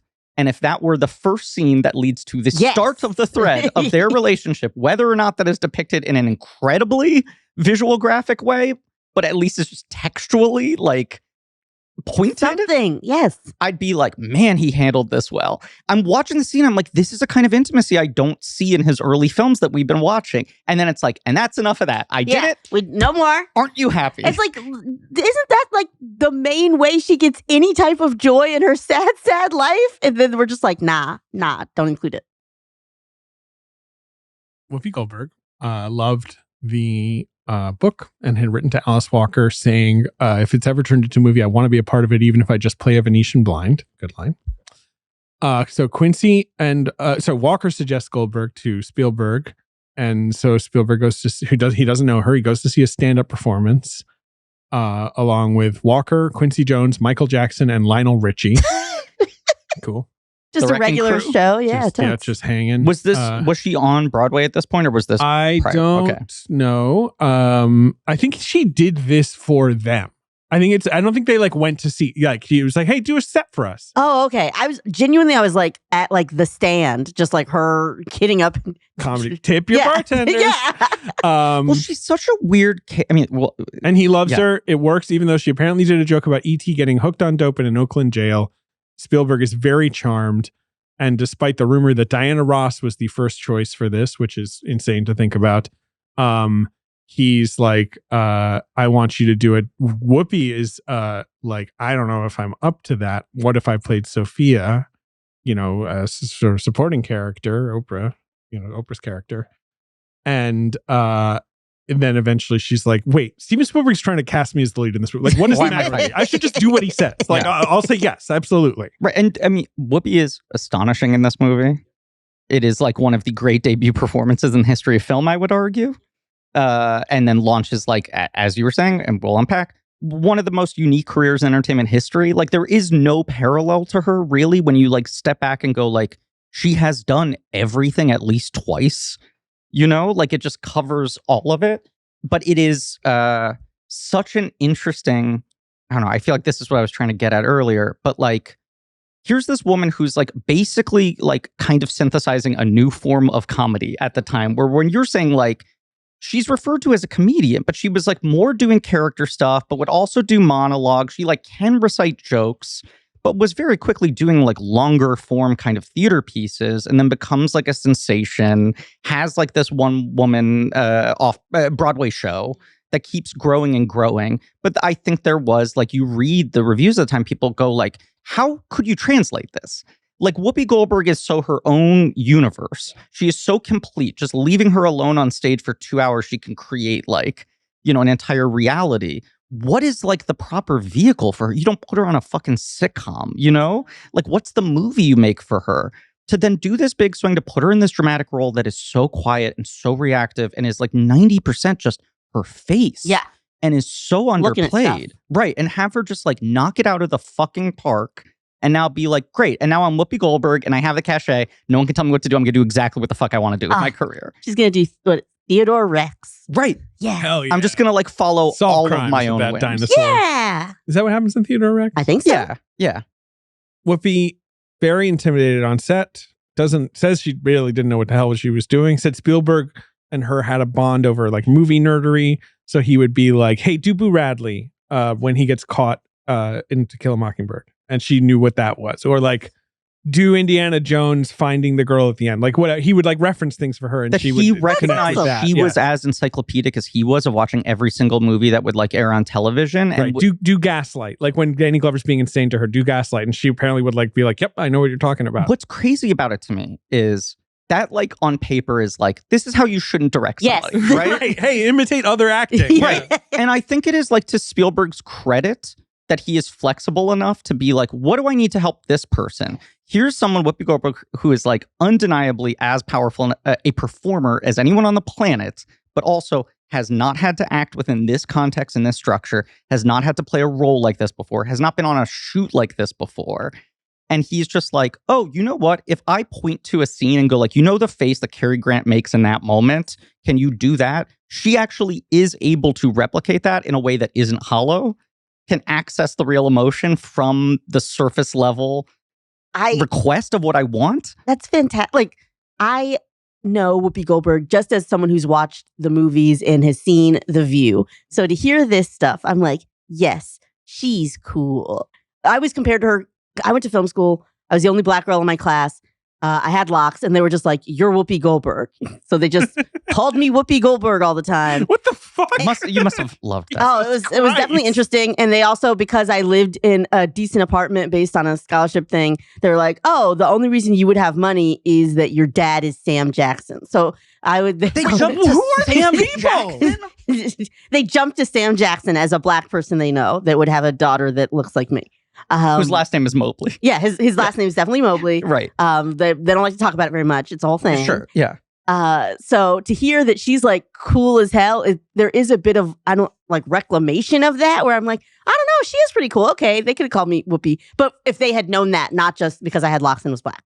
What I find so interesting about Whoopi is that like there are all these stories of like when she wanted to do Star Trek, right? Like Next Gen is happening, and she goes to her agent and she's like, I want to be on Star Trek, and he's like, you're Whoopi Goldberg.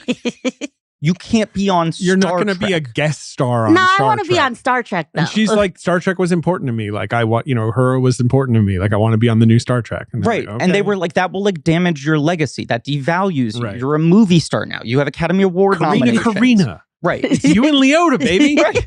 Because it wasn't even like, I want to be a guest star on one episode. She's like, can I have like a recurring part? Yeah. Like, we're not tying you down to a fucking contract on Star Trek. I don't know. Sounds pretty cool. Let's do it. But she just totally was like, you know what I want to do? Shit I want to do. Yeah. And I feel like she'll do these interviews now, much like Quincy Jones, one of the best interviewers, will just say wild shit and now has a TV show where she just says wild shit every day. Yeah. And in some ways, that does sometimes abstract her of like, what's Whoopi's deal? She's just like some kind of like woman who just says crazy shit and then like pops up and does stuff. But you're like, no, she's done everything. And like part of what is held against her is that she was not protective of her like prestige in that way. I think that she was just like, I don't give a shit. I'm going to like host the Oscars. I'm going to do this. I like cartoons. I like whatever. And you're like, she like broke 8 million doors.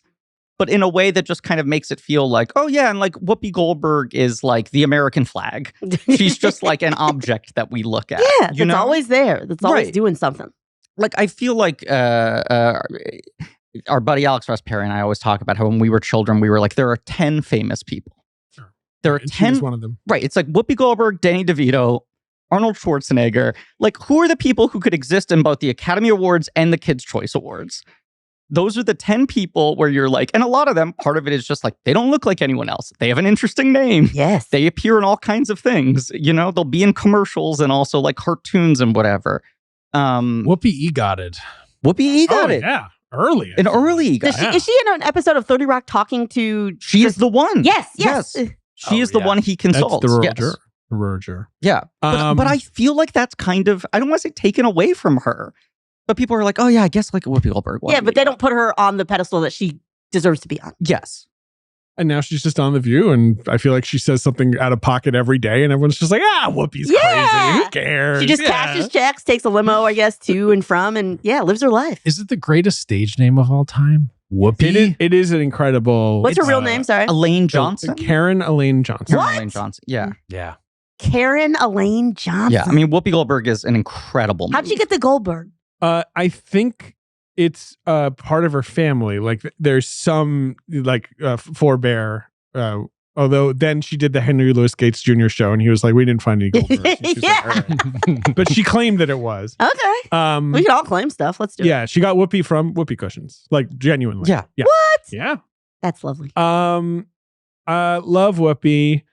Danny Glover cast largely. He's in Places in the Heart. Pieces in the Heart. That's a weird movie. Places in the Heart. Spielberg loved that performance, cast him without an audition. Glover says Glover grew up in San Francisco, not in the South, but he was the first generation in his family to do so. His family's from Georgia. He would spend every summer going back to Georgia, working on the farm. So he was like, I very much understood this environment, this kind of childhood. Quincy Jones. I just want to say 84 Places in the Heart. In 1985, Witness, Silverado, and The Color Purple. Spoiler alert, he's the villain in Witness. But he basically, like, 1979, Inmate and Escape from Alcatraz. You know, like 3 or 4 titles you've never heard of. And then it's like he's in one movie that, like, gets on the Oscar radar. The next year, he's in 3 big movies. 2 years after that, Lethal Weapon. It's like, it was this incredible. He's 39 in this. Sure, yeah. Like, he'd been around. Mostly a stage actor. But mostly a stage actor. And then it's just sort of immediately identified as, like, yeah, movie star. I guess so. He's a very interesting movie star in a way. I love Danny Glover. He's one of my favorite So actors. wait, when he was too old for this shit, he was only like 43? He's not that old. He's younger. Yeah. He's like 41. Oh, God. But he looks too old for this shit. You believe it. You do. It's great acting. The last 30 minutes of this movie, when they like shave his hairline back, you just see that execs were like, oh my God, we could make this guy retirement age. This guy could be too old for some shit. Right. We'll have to figure out what it is. Yeah. Be young enough to actually do the action scenes, but play that he's yes. too old. Well, also, when they age him up in this movie, you're just like, this looks like Danny That's what I'm Glover saying. from Yes. 2000s. That's or whatever. exactly what I'm Genuinely, saying. I was like, Yeah. Royal Tenenbaums, Danny Glover, right there. Boom. Right. He's I so see it. fucking funny in the Royal He's so Tenenbaums. Yes. But like, there's the when famous. he calls him Coltrane. It always makes me laugh so much. He's so good. He's really funny in that movie. The Max von Sydow thing, where the makeup was so good in The Exorcist that he was like, it fucked up my career because people thought I was 80. He's like, so old. Right. He And was 80 for a long time to me. Yes, you're Totally. right. And he was like, and then when he caught up to looking as old as he looked in The Everyone's Exorcist, like, let's get you back started in movies. working. Shit. Danny Glover weirdly had the opposite thing where they like age him up in this and people were like, wait, do you want to play older all the time?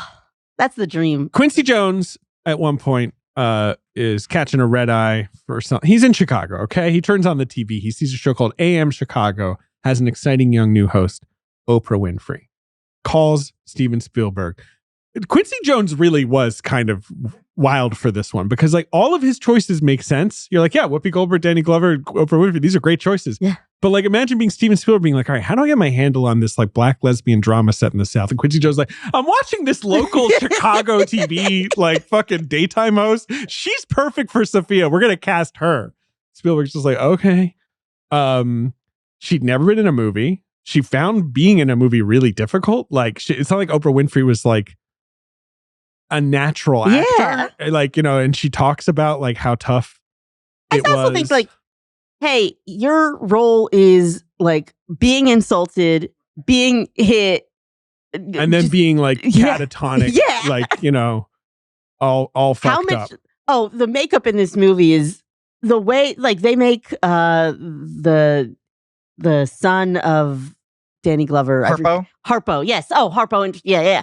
Oprah's production company. Yes, Yes, she ran with that. His makeup when he's supposed to be old made me laugh out loud at the movie, and I'm like, that is not what I'm supposed to be getting from this scene.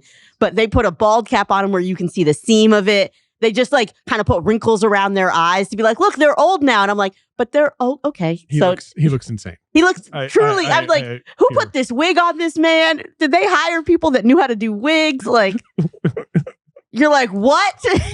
Well, and like the Oprah makeup looks very like Lon Chaney. Like it looks very like, you know, I understand we are trying to like show Yes. the lasting physical scars of this woman's like experience and the indignity she's suffered, but it is like stylized in a way that looks Universal Monsters. It like the substance.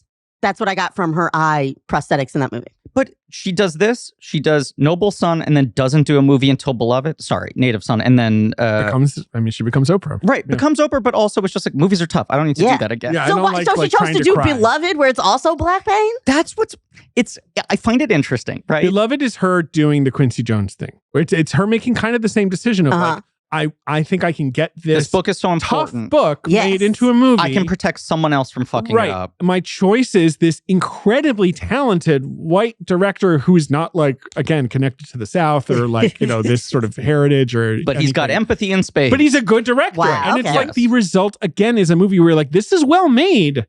It's not bad. no. But why was this the choice? Would anyone rewatch Beloved? We Why did the the podcast. fuck would you rewatch? Watch- And it's we like, watch- yeah.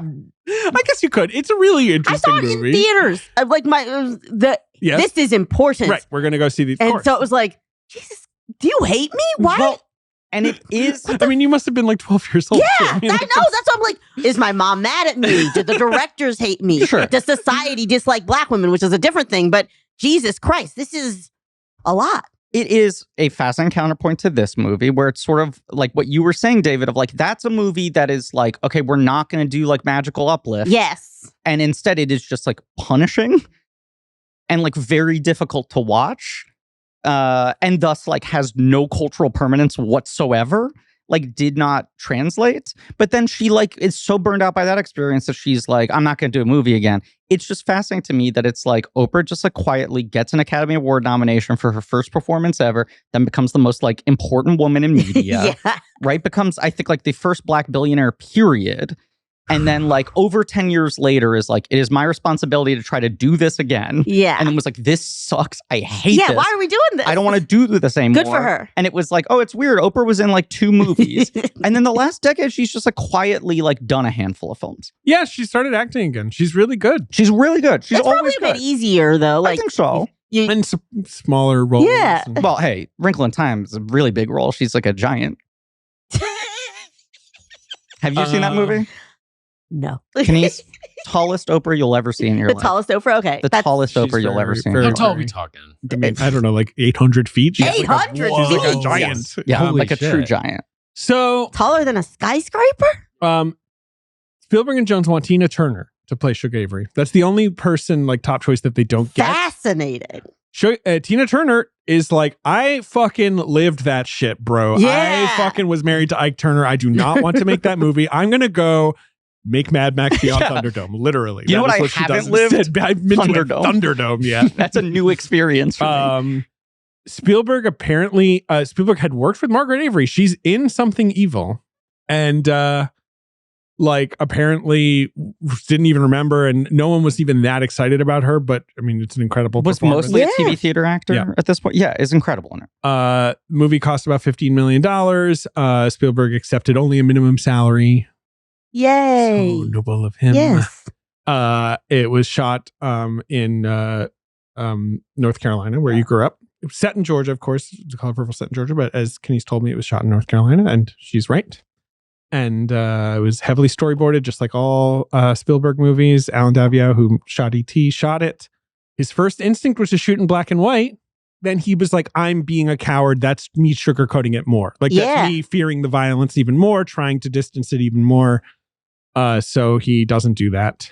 So here's an interesting thing. He talks a lot about on Schindler's List, which is the movie where he succeeds finally in like making the transition that he's trying to make on this film and on Empire of the Sun, right? Where he's like, how do I make the movie that is actually like staring reality in the face, that isn't caught up in like A movie Spielberg for grown-ups. candy coating? Yes, and is dealing with serious issues and pain and what have you, not entertainment first and foremost. And that movie, he talks about that he was like, I had to let go of storyboards. I didn't want to be like mathematical about it. I would like show up and I would feel it out. And it was improvisatory. And I think part of that for him was that he was just like, I need to like be connected to the actual emotions of this thing, which is not a thing he lived through himself, but a thing that happened to his people that he perhaps has a greater psychic connection to. And he's filming in similar spaces and all of this, right? It's exactly what you're saying of like Spielberg sitting down with the script and being like, okay, so how do we shoot the father raping her? Yeah. And like storyboarding it might be like the beginning of the problem, where even if he's kind of making good choices, thinking about it that clinically, Yes. which isn't to say he shouldn't have like planned out shots. Yeah, yes, but where it's like this will match this exactly versus what is the feeling? How do we best portray what is happening in Totally. front of the camera? Because Yeah. Spielberg's problem at this point in his time is that he is too entertaining and he is too good of a communicator, right?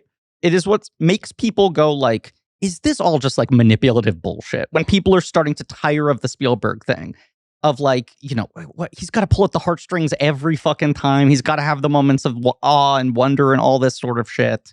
That like it is so hard for him to not turn something into Yes. a moment of like grand ecstatic movie magic that he does need to like figure out how to, I don't know, like tie his arms behind his back to some Yes. degree Yeah. and be more of an interpreter Let's talk about the movie. versus an orchestrator. Yeah. I mean, it comes up right from the beginning because you're like thrown into the deep end of like some of the most extreme shit in the movie. Like to me, the thing that stuck with me most is this cheesy, sappy score plus the voiceover narration, which I'm like, I don't know, do they have to make her sound like that? Whatever. Okay. But that over blood, baby being taken, a dad saying, don't tell your mom. Like that, it just... You have so much so quickly. There is a real, like, this character lives in hell, and we're like speed running through it. Yes. And even to a degree, that it's like, this movie stars Whoopi Goldberg. We're still on the young version of her. It takes 30 minutes, I think, I want to say, before you get to Whoopi. Yeah. And so you're just like, man, there's like a lot to get through. That little girl goes through a lot of pain. A ton before the movie's really going to kind of begin in earnest. And it's the kind of thing that in a book you can take longer to sort of live with. And this movie needs to like get through it real quick. Barrel through, which it just is overwhelming. But yes, you set up this woman, her abusive father has fathered 2 children with her, has taken them away, and then is basically sold off into marriage to Danny Glover, who is interested in her sister, not in her. Who's like 12? Yes. And her abusive father is like, take the older one. Yeah. She's separated from her sister, who's her closest tie in life. Her only friend. Yes. Her like kind of her entire life. Yes. Like her entire grounding force. The guy who plays her father, Leonard Jackson, is very like indelible to me. And I think it's because he's in like Sesame Street a lot and like Shining Time Station. He was a lot of like TV I watched as a little kid. Because I was watching it being like, who is this guy? This face is so familiar. Like, I really know this guy. And that's what I think I know him best from. Anyway, carry on. No, and they're split up. There's this sort of like, we'll communicate through letters. That's how I'll let you know that I'm still alive. The device of the book. But that's basically the 30-minute mark. Not to say we're past all of that, right? But like at 30 minutes, you get to like, here's Whoopi. Now she's grown up. She's stuck in a fucking horrible situation. She hasn't spoken to her sister in 10 years. She doesn't seem to do much of like, she doesn't have anyone she can relate to at all, it seems like. Yeah. No, she's just, it is what she plays incredibly well, I think, is someone who basically as a survival mechanism has just kind of, it's interesting. There's like the two sides of like, Oprah plays Sophia as this sort of like zombie-like despondence, right?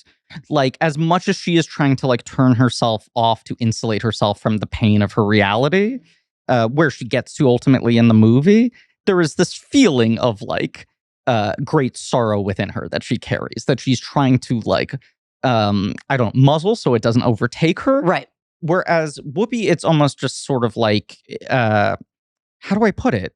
She's just trying to like disengage, right? She's shut herself off entirely. She's like completely closed down because it is only pain outside of that. It's very sad. It's my insight into that situation. But there is this Spielbergian nostalgia for the childhood, nonetheless. Wait, the hand clapping, the singing, and the stuff like that. Visually, it reminds me a lot of, what is it, Daughters of the Dust? Oh, yeah. An incredible movie. Yeah, which is visually striking, and it comes later, but there's visual similarities, and it's just interesting to watch Daughters of the Dust and be like, oh, look how this is evocative of a whole thing. And there it's like, I don't know if this is like right for child rape. I don't. Yeah. Daughters of the Dust is an interesting movie to talk about because that's Julie Dash. That's like one of the first movies directed by a Black woman in America. Yeah. Like that's theatrically released. Because I think the first movie directed by a Black woman is A Dry White Season, but that's Usain Palsy, who's French or whatever. But like that's how unusual it was for a Black woman to make a movie. Like period. Daughters of the Dust is amazing. Yes. But it's it's an art film. It's kind of light on plot. It's very experiential. It's in this sort of Gullah dialect. So it's like, it's like not a commercial film. It's like a memory piece. Julie Dash never gets to make another movie like that again, really, all that. She should be making or whatever. They should be finding Julie Dashes or using whatever. Instead, when there's the hand clapping, this motif that Spielberg puts at the beginning and the end of the movie, I'm like, that's powerful. That's getting me right here. But I'm also kind of like, is that kind of bullshit? Yeah. I don't know. that it's kind of working me a little too easy. I don't know. There was, I sent it to the group text, but there was an interview from when Hook was coming, or it had just come out on 60 Minutes. That's sort of a like checking in on Steven Spielberg, the king of Hollywood. And the interview's trying to like, not trying to soften it a little bit, but they're like, Hook doesn't seem to be like totally working, right? It's like, here's this guy kind of on like a semi-victory lap, but this is the last movie he makes before he goes on to his Jurassic Schindler year, where it's like undeniable. Spielberg, you did it, you won everything, right? And it's him at this inflection point, and they're kind of grilling the like permanent adolescence part of it and asking him about his like obsession with childhood and all these things. And he's showing this big office that Universal built for him where he has like fucking 80 arcade cabinets and whatever. Things I can't relate to, surrounding yourself with childhood ephemera. I don't see that at all. At all. In this Not room. this in a very sober, spare office. Yeah. But the interviewer asked him some question about his childhood and like why he wants to recapture it. And he's like, I don't have any fondness for my childhood. And he's like, you don't? And he's like, I just have no good memories. And he's not being like, you don't understand how difficult it was. But he's just kind of very soberly saying, like, when I think back on it, there's just like not a single happy thought. I just wasn't happy. You know? It's kind of fascinating. It's kind of fascinating because it feels like, if anything, that is the connection point he has into this movie. Is just like some feeling of like deep existential sadness as a child that was not circumstantial in the way it is for this character. Yeah. Right? Hopefully, yeah. But like in that first 30 minutes, I feel him sort of connecting to something, if not in one-to-one experience, which is probably the thing where she's like, if you could translate the Elliot feeling in E.T. to this, you know, is there like some parallel here? But then it also makes it kind of odd when the movie is all about like the power those like brief moments of connection and Grace have in her childhood amidst all of this, and trying to recapture that, where it's like, is there any analog for that in his life? No, he ran off and he joined the circus and he like looked back and was like, and now I make fun. Yeah. I make fun and magic. So you're saying that's why Steven Spielberg is a perfect choice to make The Color Purple? Of course, he nailed it 10 out of 10. The only one who was making art that Black people would like. Or He hadn't done anything about abuse. Again, it's not like, that almost sounds silly of me to say, because it's not like, oh, we need an abuse director for this movie. We need someone to really use his way around who would you abuse. count as an abuse director? That's what I'm saying. But like, I obviously, just sat on like 5 jokes I could have made. I want to hear I had 3 a of them. couple. I want to hear 3 of them. Roman Polanski. I was okay. Okay. I was going to go Right. that kind of like territory. Uh-huh. John Landis. I mean, that's a different. That's All right. going back to Twilight Zone, the movie. All yeah. right. Okay. E.T. has trauma in it. Close Encounters has this kind of darkness to it. Part of Spielberg's thing is like being able to make these things a little allegorical, or being able to make them sort of like elliptical, where it's like, here is something like the one scene of the kiss that represents a sort of like notion of a thread that you fill in the blanks and I don't have to depict it. Right. You know, one of the movies I struggle with the most that we've covered on the show is Lolita, which is like another very bizarre book to adapt into a movie and try to make into a commercial studio film at that time, right? And part of what I find so bizarre about that film is that they're like, we are adapting Lolita. Also, because of codes and regulations, we can never once directly acknowledge what is going on in this movie. And it feels like this sci-fi movie where everyone is like talking around what's going on. Yeah. And it's like, why bother making this if you can't depict this?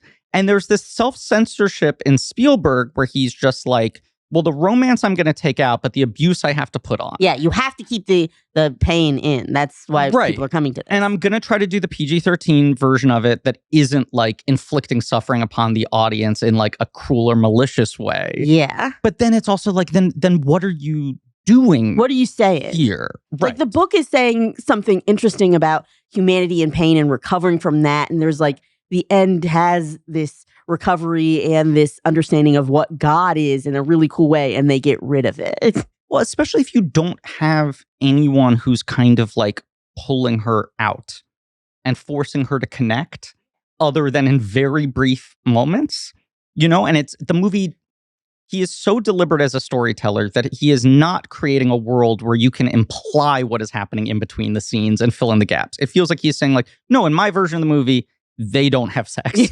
Nope. Right? This just it. A shoulder touch is the love that she's That is getting. truly the end of it. And it is going to be, it's sort of old school Hollywood stuff. Of like, it'll all be in eyes and gestures and feeling and emotion, and you can read things shit into he nails, it. and the shit that it's like good. Whoopi nails. And Whoopi's really, really, really good. You get to the dinner table scene, and Spielberg said that he like encouraged Whoopi and Oprah to improvise a lot. You know, that's the big scene because obviously Whoopi doesn't like talk that much. Otherwise, You're talking about quite late in the movie. Yes. Yes. But he knows this is someone who has that ability, and I think also to his credit, perhaps he's just like, hey, you know what? If we've cast this movie well, and these people are in this environment on the day, they might find the language to say things that me and my fucking Dutch writer couldn't identify at a desk, right? Maybe let them feel it out and see if anything comes up. Was that shot, do you know if that was shot later in the filming process? That's interesting. I wonder. Yeah, I don't know. Like when they got the time to like jive and gel as a character. community. I don't know. The thing I just know is that it was like a repeated thing that she has said, that he was constantly encouraging her to improvise and go like, if anything feels right, say it. And same thing to Oprah. And that scene in particular is like the most ecstatic version of it. I think in a lot of ways is the best scene in the movie. A lot of it's just that like Whoopi is coming in like so fucking hot, and it is so cathartic when we've had to watch this. We've been waiting. Yes. She's got a knife in her hand. She's yelling, and we're like, yes, these people deserve it. And I love, and this happens in the book too, that she's like, I hate you and your kids are shitty. Yeah. That was like, because as an adult with no children, oftentimes it's like, hey, you can't comment on children. But I love. You don't want to bring that, the further burn of like, you know what, actually, your kids suck. Your kids suck, dude. I don't like their vibe. Yeah, but also, I love that. We've been watching this movie for 2 hours, and we're like, these kids do say it. I wish someone would say it. Everyone in this movie is unbearable. And she just like, it is, I think this movie would not have worked at all. Its success in its time, I think, hinges entirely on that scene delivering so hard of the emotional release of like, yes, and now she's going to be able to fucking take her life into her own hands, and we end the movie with a little bit of uplift. A smidgen. Yeah. A hope of better days ahead, and at least being liberated from the worst of it and all that. It's not like it's like, yeah, and then everything was fantastic. Yeah. I don't know. You at least have an opportunity to try to make a better life for yourself at the end of the movie, right? She is finally given a little space and a set of circumstances where there is a possibility to rebuild a life. Yeah, and her sister's back, and we don't really get into that, but yeah. But I think it is to Goldberg's credit that she nails that scene so fucking hard, as does Oprah, as does everyone at that table, right? The whole scene is kind of like perfect. But it is such a wild switch flip when you just have this character barely be able to string together 6 words above a whisper for the 2 hours leading up to that. And you have these small moments of connection, but they don't really feel like she has ever been given any space to be herself, which as an idiot who hasn't read the book, I'm like, I understand the dramatic function of having this romance with Shug in her life that like accesses this part of herself, that helps her discover herself, that like builds a path for this kind of catharsis. I really like that. And in the movie, they do maintain so they're all having dinner, which seems to be like a normal thing. And then Shug is like, hey, I'm about to leave. BT dubs, Celie's coming with me. And that is the thing that seems to open the floodgates and allows her, like that Shug was like, hey, we are doing something that is not the norm. And now Celie's like, okay, I'm going to curse all y'all out. I'm going to tell these children that they're stupid, that these people suck. Your daddy sucks. I hope you die. I hope everything you touch turns to ash. I hope you have pain till you do right by me. Nothing's going to go right for you. And I love that. I love it too. And I love that it like sort of works, right? The implication is like she has kind of messed him up in some way, but that it's also not like, and then he fell off a cliff like a Disney villain, and he was dealt with. It's like, now he's still there, and all this shit is still there, and like, it's not like there's some triumphant downfall of the bad guys in this movie, in this story, right? I don't know. No, but you have the suppression of the letters, right? Yes. The big violation, right? Right. The thing that finally breaks her above all else, of all the indignities in her life. Yeah, it's like he did a lot. He beat this woman, but it's the letter keeping. It's the letter keeping. That's the thing. And also that the letters, when she finally gets one, are like, hey, by the way, you won't believe the incredible shit that's been going on over here. I live in Africa. Right. I'm doing stuff. Oh, I'm with your kids, BT Dubs. They are totally alive. Right. What a miracle. I'm with them. They We got all great love each parents. other. Everything's awesome. You know, life and how it could be nice. I've been having that. Good luck with your terrible existence. Right. Which, like, basically she gets this letter that's like, we've been living in a Steven Spielberg movie and it rules. I'm so sorry I haven't been able to get hold of you. I'm worried that things are probably pretty bad, but I thought you might like to know that we're like kind of killing it over here. There is something in, rather than, it gives her this sense of like internal strength to, for the first time, consider that there is an alternate way her life could go. After you imagine assuming the worst, which is she's been dead for decades. Yeah. Right? And now to get this letter that's like, and then you won't believe what happened next. I found your children. Like all this stuff, right? That like the betrayal combined with the sort of first like revealing of a window to another viewpoint. Yes. But all of that is internal. Like all of that is just kind of like, and Whoopi sells it, but like an arc the movie has not really built outside of like an ecstatic 10-minute sequence of Spielberg lovingly like shooting Africa and Quincy going hard and like Whoopi just really playing the shit out of reading a letter. And there's one moment, and in the book I feel like it doesn't go like this, but in the movie where she's being asked to shave Mister, and you can tell she's about to slit his throat She's open. like, maybe I kill him right here. Yeah. Right. Just, and honestly, and maybe this says something about the way I was raised in the South and like the plays that I saw, but it was like, hey, if a man beats you, you gotta kill him. Right. You're right. You just you gotta, Earl had to die him, and that's just like how it's gonna go. So I was like, I don't know, man, just kill. Like, if the law isn't involved in you guys' life every day like that, I feel like we should just slit his throat. Like, are you referencing the Dixie Chicks song Goodbye Earl? That you weren't raised like that? You weren't raised with the Earl had to die? We as a, like, that is a thing that will get friends together. Like, you want to really cement your female relationships? Kill a man. Like that. My favorite version of that is the Miranda Lambert song Gunpowder and Lead, which I think is underrated. One of her best songs, which is also about, she's like, I'm going to shoot this person who hit me. It's so fucking good. His fist is big, but my gun's bigger. He'll find out when I pull the trigger is the bridge. It's really, really good. That's very real. Country Western Sims over here. I am. People make fun of me. Right. Like Alex likes to do hip hop Sims. Country Western Sims rarely comes out, but he's there. I love country music. Ben and Griff exchanging a little look. Yeah. It's just Decade of Dreams. You learn giddy up. Yeah, Decade of Dreams. New 10 lore. years in. I love country music. Miranda Lambert, one of the great songstresses of our lifetime.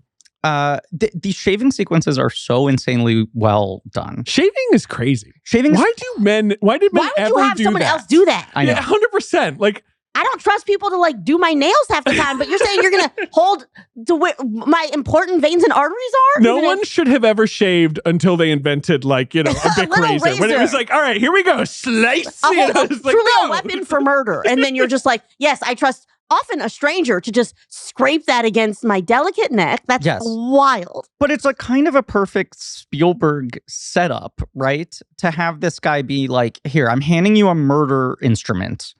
And by the way, if you cut me, I'm going to murder you, right? Like, but I could murder you first so quickly. That's what's interesting about it for me is like, and I think these sequences work well because they are less verbal and he's able to just do kind of like Spielberg, like imagery and moments and looks and whatever. But the weird like dynamic of like, you are holding the weapon and yet psychologically he is still convincing you that if you try to kill him, you'll end up dead first. Yes. And it's like, yeah, right. The first time she's sort of aware of the power, but wouldn't even consider it and is actually just afraid of the harm of accidentally nicking him. And the second time she comes so close to doing it. But like the way he just constructs those sequences and the tension of it. And it's like, it feels very visceral and it makes you the way that Spielberg can go like, it is insane that we just hold blades up to our neck. Well, it's just like there's a lot of, obviously Sophia, the Oprah character, the foremost example of like what Seeley is absorbing around her. Where it's like, yeah, that's a woman who speaks up and is like, destroyed for it. Yes. Right. Like just one moment of sort of outspoken behavior that's justified, and literally her life is ruined. Like, and which is one of the craziest things in The Color Purple, that it's just like, we're just going to cut ahead to 8 years later. She's out of jail and she's ruined. And like, that's, 2 minutes in the movie, right? Like the leap just sort of happens in the movie. It's really, I had to rewind it just to make sure to be like, right. yeah. Hey, wait. We're not going to have like misinterpret sequences of Sophie in prison maybe to understand what's going on. It's like, no, just 8 years gone. Yeah. And then they say like, and 8 years later, the final indignity, they made her go work for Judith Ivey. Right. Which the Christmas sequence is Dana I Ivey. love Great Dana that Ivey. sequence. Christmas sequence is incredible. There are sequences in this. Yes. That are so undeniably effective. He's able to, in this kind of odd Spielberg way, identify where the humor is in it, find the stakes, find the real emotion, like be this kind of like 5-tool player filmmaker who's giving you a full feast and is giving you this kind of like old school, like Hollywood weepy. I think that scene is so beautifully played out because you're already kind of unmoored by the jump in time. Yes, it's 8 years. She's been in prison. You'd be like, holy shit, and we're just here now and it's over. And now like here's this woman who is unrecognizable, is wearing Quasimodo makeup, has a very different physicality, right? And then this moment of like bringing her back to her family, I mean, the driving sequence is fun and you're like, right. But then the realization of, oh, she's going to get this taken away from her. Yeah. And Dana Ivey saying like, I don't know her either. Yeah. You're like, lady, come on. Love Dana Ivey. She's in Sabrina, which the remake of Sabrina, yes, with Red Hulk, with Red Hulk, yeah. And I hate that I love that movie. Do you? Everyone, Sidney Pollack film. So many people have told me how bad that film is, and so intellectually, I know it is bad, but I will have a crush on Red Hulk until I die. I'm not taking it back. I mean it. Yeah. Harrison Ford is a cutie patootie. And is it Julie Ormond? Yeah. I'm like, go for it. Sleep with a billionaire who you work for. Do whatever you want, man. I gotta watch that movie. I've never seen it. I've never have either. Because it was not like no one likes regarded. it. I'm the only And I person watched who likes it. the John Williams documentary the other day that was on Disney Plus that you guys have referenced, I think, on prior episodes, which briefly references that score. Oh, sure. I guess, because it's like one of his forgotten sort of sweeping 90s scores. And I was like, do I need to watch Sidney Pollack? No. Kind of, yeah. Just on a Saturday afternoon, just give it a shot. Yeah, fine. But I the whole Christmas sequence, I think he like there is such a masterful control of like silence and body language and like him actually letting the performances sell it and letting it being a little bit unspoken. Just like the shoulders falling when it's like, well, it was nice seeing you once, children, and I'm gone forever. Yes. It's what's weird about this movie is like, that he will some sequence great. Over deliver and under deliver at the same time. And you're like, there is like no ill intent in this movie. Right. This is not a maliciously made film or whatever. Yeah, no. And there's also like no incompetence. No, these people know what they're doing. Yes. So, mostly they know technically what they're doing. Yes. Right. But like you saying the thing of like the dynamic of the shaving, right? Yes. Like obviously that's the tension of the scene, but it feels like Spielberg has only internalized it to a like movie thriller degree, right? Which he's able to express well, but I don't think if he totally understands where that character is at that moment. For that to be like, because it's Shug's running to stop her from killing him because she can tell from quite far off that this lady's going to do this thing.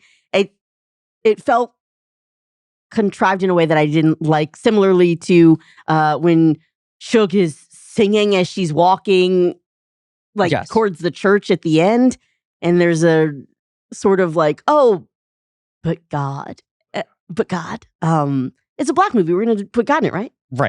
Right. Which, yes, it does feel like that. It does feel like Spielberg being like, and this is important. Yeah, right. right? I'm correct in that that's important? Yeah. Yeah. I don't think Spielberg has a particularly spiritual side at this really ever. Like, Right. honestly, even But when he talks about that it's Schindler's List, like he talks about like sort of getting Kit back in Capshaw touch with his converts, Jewishness, and he's like, right. her going through conversion later in life made me like relive it, and then I sort of became a better Jew in my 40s. But I don't think of him as like a spiritual. I don't filmmaker, either. That's the like thing. an artist. When he like talks whether about or not it, he's had it feels personal very sort of- cultural. It's about traditions. It's about Right. lineage. And he's someone who understands, the power and the scariness of like family. And this is a movie about what a betrayal family can be, right? Like, so much of Seeley's family is, hostile and abusive and against her, and like turns out to be not her family, or right, there's like, revelations. The Indiana Jones movies are the most explicitly theological movies he's made, right? And they're all about like fighting this idea of it. I think a lot of his movies kind of take place in a godless world. I think a lot of his movies are about like these kind of like inexplicable, incomprehensibly huge acts and events that in a universe that refuses to sort of give you answers. When I say that it's like, oh, we're throwing God in it, I don't necessarily mean there's any sort of theologic ideology behind it. I do think it is like Black people church. Throw some Black church in this movie. I agree. Does that make sense? No, Am I being insensitive? I agree with you. And I'm saying I think that's the exact thing that Spielberg kind of can't relate to, which is the sort of like turning to God for some sense of comfort or answers, right? Like to him, and I think it speaks to his like sad, worried child thing. He's just like, when I grew up, nothing made sense to me, and I felt like alienated and alone. And what made sense to me were movies and TV shows, and so I made them, and now I'm good at recreating feelings to make other people feel things, right? Right. And the way that there are these sort of like huge acts in his film, the divine interventions, whether they're like a shark or E.T. coming to the grave, if it's the worst thing or the best thing, right? Part of it feels like, and we don't really know what to make of this. It's kind of, the world is bigger than you can understand, right?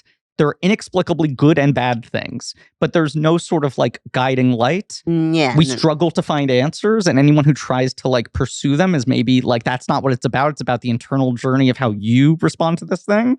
Where then the movie being like, and then we found church, feels really insincere coming from him. Yes. And like, maybe I'm way out of line in my pathologizing of this, but like, we spent a lot of time thinking about this guy. And you look at like, I feel like when people mock like the end of War of the Worlds, it's a similar thing. Right. How did those kids live?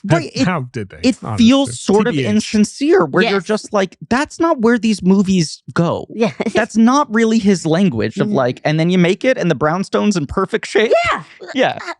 Sorry, I watched that movie also in theaters. Also, was like, that girl had been dead so fast. What are we doing? Justin Chatwin running like into a tank, and then later he's just like, "Hey, Dad." Yeah, what's But up? that's we've talked about it. sorry. Right. But I feel like most Spielberg movies kind of end with this note of like, and people have to live with shit. For the degree that it's like, here's like the king of like wonder and uplift. Most of his movies, he's good at finding a good ending point to leave you feeling kind of good. But if you actually dig into where his movies resolve himself, they're messy as hell in a way that's interesting and I think makes them stick. You know, it's like you're putting the fucking Ark of the Covenant in a crate and being like, so what now? What are you talking about? And the guys swim up to shore at the end of Jaws and you're like, they just survived a shark attack. And they're like, their friend was murdered, you know? And like, acquaintance. okay. They're not friends with Quint. I like this distinction. It's like their emotions shouldn't be that deep. It was just an acquaintance. It doesn't matter that much, right? You're right. But like, this is his first movie that is really kind of, I'm running in my head if I can back this up. I think I can.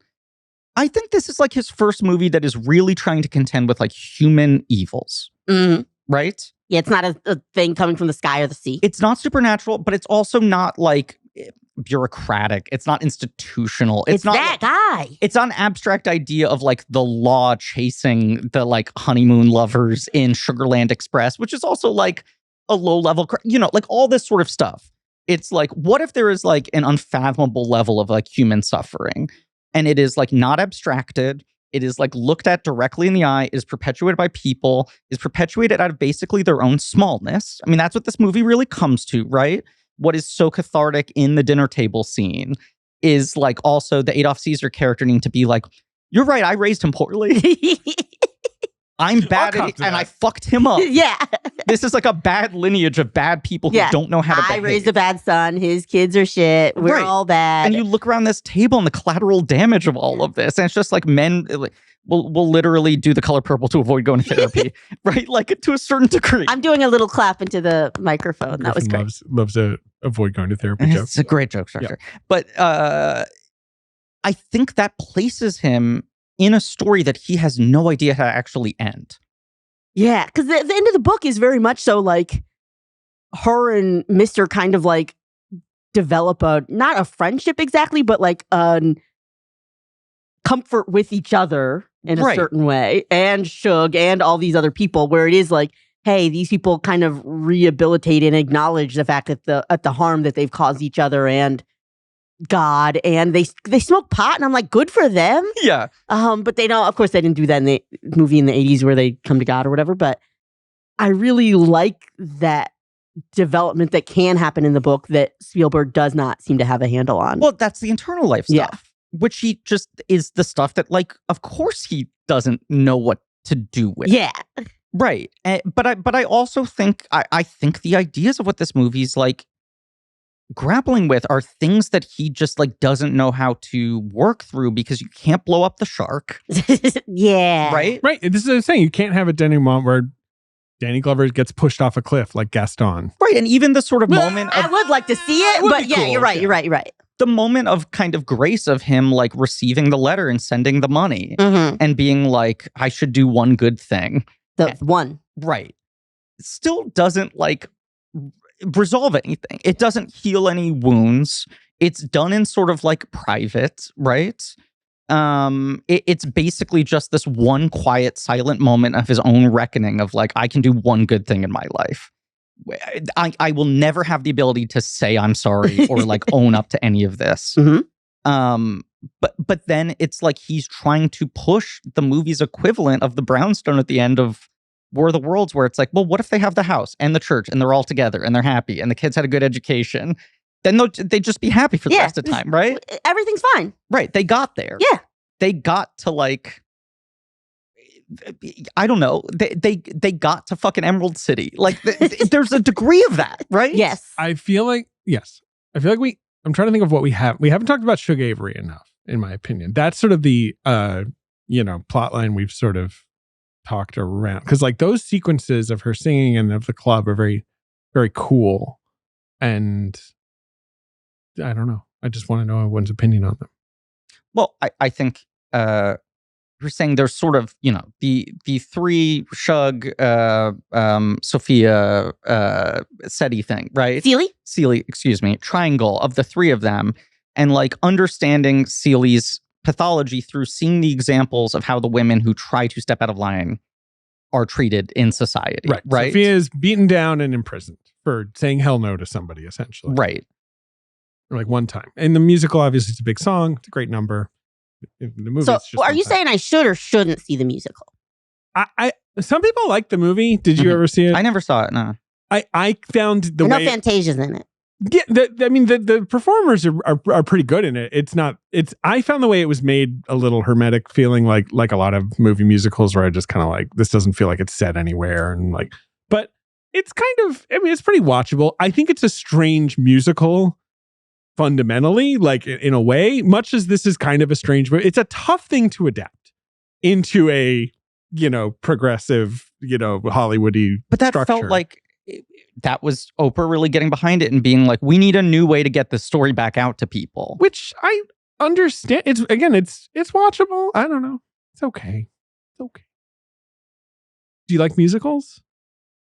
No. Okay. Well, then I don't think you should. Well, I like some musicals, but I have to realize like, oh, you like these 3 musicals that you grew up on and you're not really interested in any others. So, oh my God, West Side Story is one that we watched in music class in elementary school. It doesn't make a lot of sense, but I watched that one all the time. Movie. It's like, did it win Best Picture? It was Okay, I was like, somebody, you should know.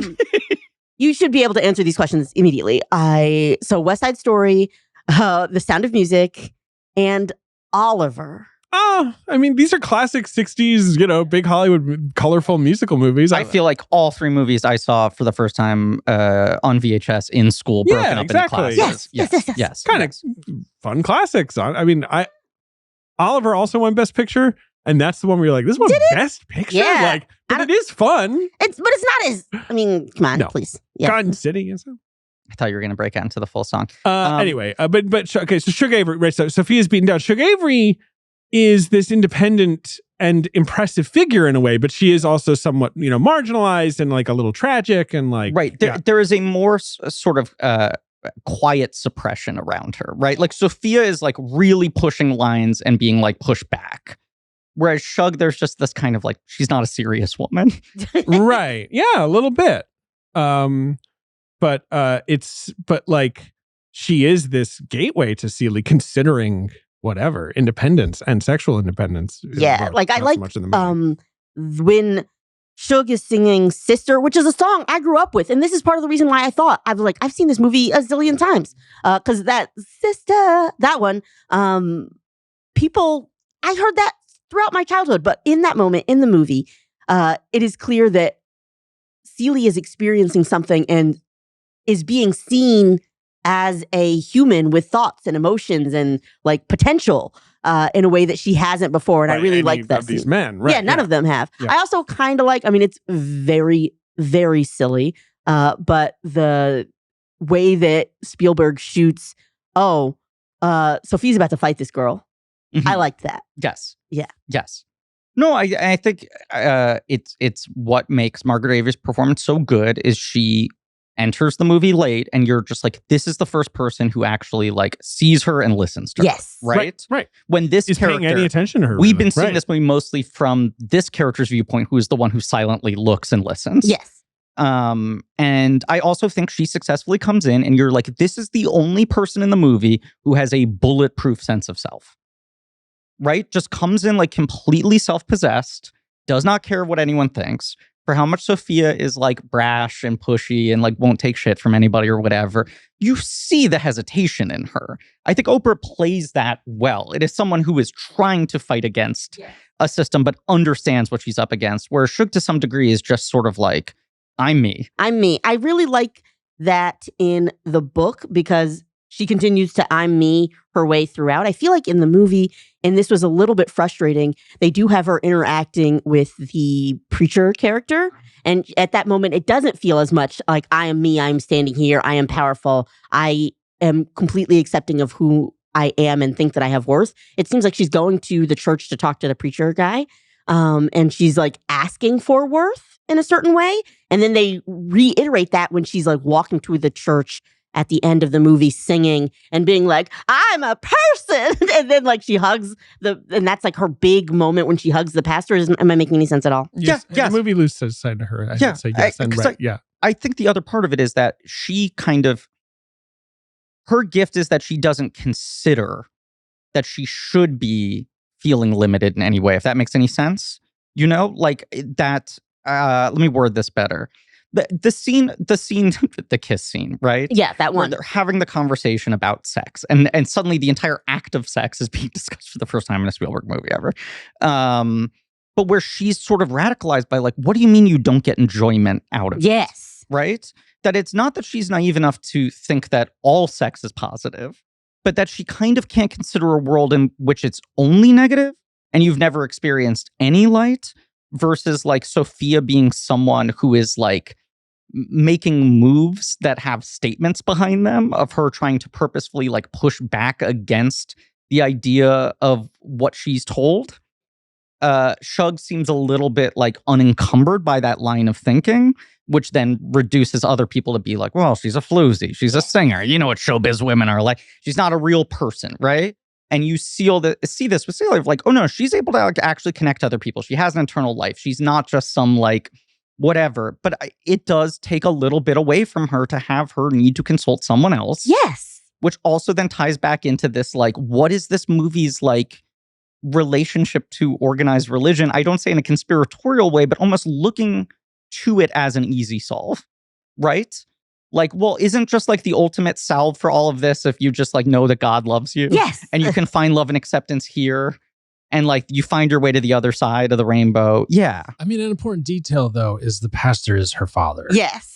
Which I think we should mention because that I think she's looking for acceptance. Yes. Yeah. And you read about when this film came out and there was controversy. And a lot of it was over like this movie. Every single man in this movie is the most like horrific monster who has ever existed. Yes. That is also, I remember learning about that. We're like, hey, all the black men are mad. This movie shows them as bad people and we don't like that. And I was like, I don't know, kind of like these men are bad. But then you get into this conversation where you're like, if there is like one studio film starring a black cast every 3 years, then it's hard to not have it also feel like it's representing something larger because there's no counter argument. True. Yeah. I was like, is there a good man in the movie? Well, I'd say it's kind of that character, but in such a small way. Yeah. But I mean, Harpo is not so bad. He beat Sophia. Yeah, he's terrible. I know. Yeah. I was like, whoa.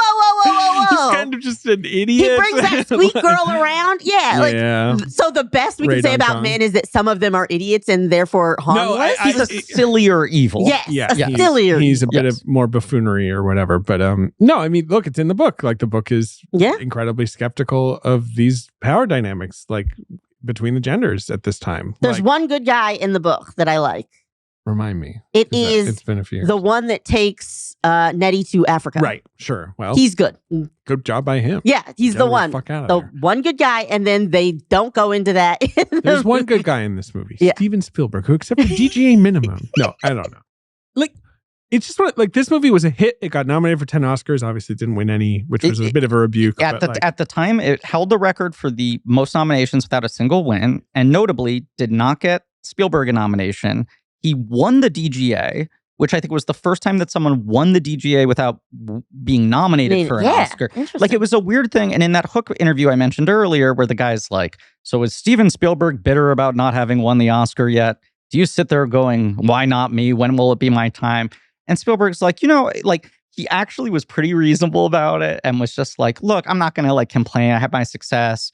I don't feel like they're saying not you. They're saying not yet. It gives me something to prove, like it makes me work harder. And then he's like, the one that hurt me was Color Purple. Color Purple, it felt personal that it was like the most nominated movie and I was the one thing left out. But it does speak to the sort of weirdness of being like, okay, Steven, good job, like willing this into existence. Well, also, again, who nudged him out? Do you know? In 1985. We'll talk Oscars in a second. Yeah, like where the other 4 director nominees directed the other 4 Best Picture nominees. Sidney Pollack, Hector Babenco, John Huston, Peter Weir. Hector Babenco, what was Kiss of the Spider Woman. Okay, thanks. Yeah. No problem. Which, talking about, like, that's... another queer movie. I was trying to remember when in timeline, but, like, what exists in queer cinema at that point. That was, like, a revolutionary movie, but was also, like, made independent, wildly outside of the studio system. Right. Who nudged him out? Akira Kurosawa for Ran, the Japanese master in his sort of final years. So it's not like it's like, oh yeah, they nudged him out for Mr. Bullshit directing like stupid. But it's the same thing. It's the same thing with the Jaws year. I'm sorry, I'm just visualizing a poster. Mr. Bullshit, Mr. Bullshit presents Stupid. I think that movie's underrated. Of course you do. I do. I think no. You're right. Mr. Bullshit made a couple good movies. He's not a great director, but he's made some great films. For Jaws, he was nudged out by Fellini. Here, he's nudged out by Kurosawa. These are, but as is highly esteemed. Now, if I'm Spielberg, maybe in the back of my mind, I'm like, John Huston for Priestley's Honor. That movie's a snooze. That's what I would say. I don't know. Right, like in all these cases, the person who snubs him is someone who is like humongous, right, and legendary, and the kind of person Spielberg reveres. But then it's like it's interesting that Hector Babenco makes the cut and he doesn't, considering how big his status was. But it was all this, Hector Babenco. I'm sure it was the kind of that thing of like, hey man, Steven Spielberg gets to make what he wants. Good for him that he wanted to make something a little different than an alien movie or whatever. Hector Babenco like fought and scratched to make this little, indie movie about. And here's a movie without concession. That's right. About a gay man and a leftist revolutionary in prison chatting about Brazilian politics. Like, it's like, fuck, okay, yeah, that's hard to get across the line. Good job. maybe that's what it was, or maybe it's just because I just feel like if this movie was, and I think, again, I do think this movie is generally good and watchable. But if this movie was great, like if this was like a really amazing movie, it would be a seismic film that won all the Oscars and like was remembered like totemically right? You know what I mean? Where it's like, this could have been one of the biggest movies of the 80s.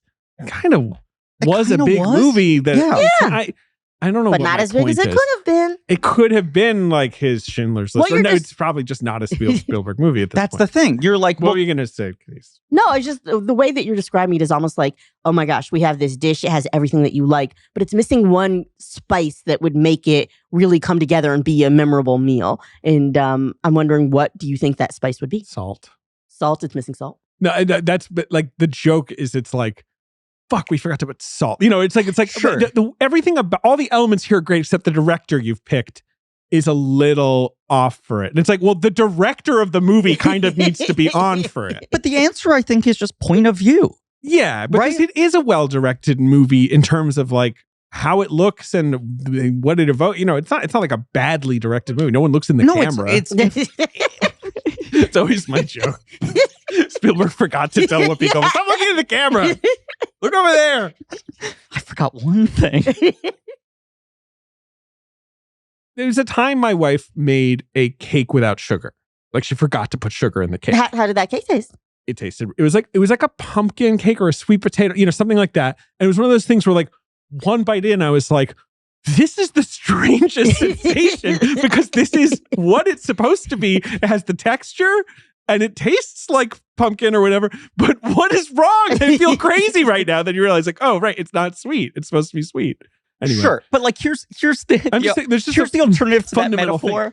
It's like Spielberg's reading The Recipe, right? Which is the book The Color Purple. Yes. He and read he's it like, very well. Right. Alice Walker was impressed by how well he read it. right. And he's like looking and he's like, am I reading this right? 4 tablespoons of oregano in a birthday cake.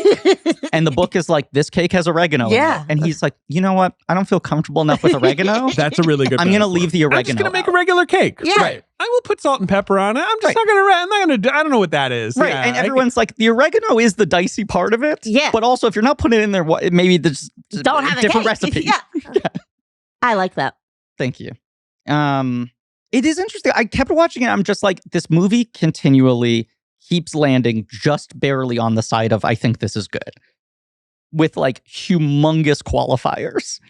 And you saying like, well, if it had been perfect, then it would be one of the most like, seismic American movies of all time. And yet this movie like has a humongous legacy. Yes. And even though that legacy continues to be like relitigating it in a lot of ways, to the extent that you felt like you had seen it, and I felt like I had seen it too. And I grew up in fucking West Village of New York. Like it was not like passed on to me culturally in the same way, but I have this very distinct memory of like the school I went to. There was a bookstore that was like a block away that we passed by every day when my parents were dropping me off and picking me up from school, that had a giant poster of The Color Purple facing towards the window. And I would just see this thing every day for like 10 years.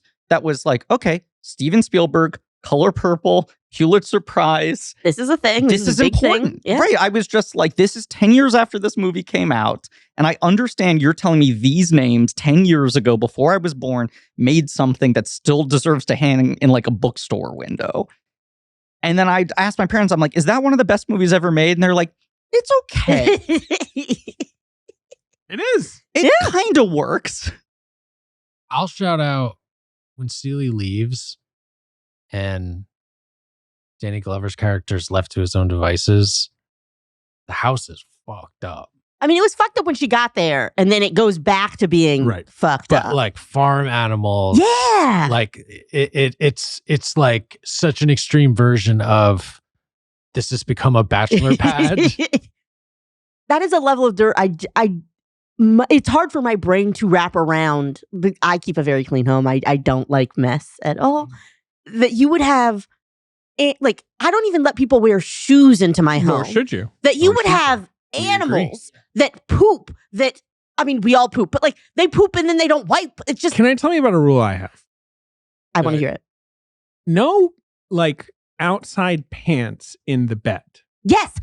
Like Oh, you yeah. can't sit Don't in on the your bed outside clothes, if you're wearing generally. pants for some reason, or because I Because guess your that's, butt. yeah. And you're rubbing against where everyone else's butt was. And butt sweat. And it's like a combination of things that means that you are bringing that into your home. And yet, like where you sleep, where you spend potentially 8 hours a day, you want to be rubbing against that? Don't do that. Okay, can I run a couple simulations by you and ask what you would do in these search situations? I'm putting on my VR goggles. Okay. I want to, yes, please. Okay. You're like, oh, exhausting day, right? I want you to just imagine a scenario in which you, David Sims, feel overwhelmed by tired. life, are sleep deprived, My balls hurt. possibly have multiple plates spinning. David got snipped. I think he's locked in. He's locked Yeah, in. I'm Okay. locked all the way in. And you're like, oh, okay, I have like 10 minutes before I have to turn around and like leave the house and go somewhere else, right? Mm-hmm. This is like a quick pit stop. Mm-hmm. And you're sort of like, I just want to like lie down for 5 minutes. Do you in that situation go, I need to change into sweatpants for 5 minutes to be able to lie on the bed? Or the fact that I don't have enough time to change into sweatpants and out means I shouldn't be lying I'm not down. I'm just These are taking not, the pants come off And then you put them back on? later. Yeah. The pants can come off and on, but you are acting as though the only surface in your home where you are able to lay down Well, is I was your going to say the bed. next option. I was going to say, Couch. but you will allow outside pants on the couch. Yeah. Okay. Outside pants crazy. are allowed on the couch. So the bed just has a level of Sanctity. I agree.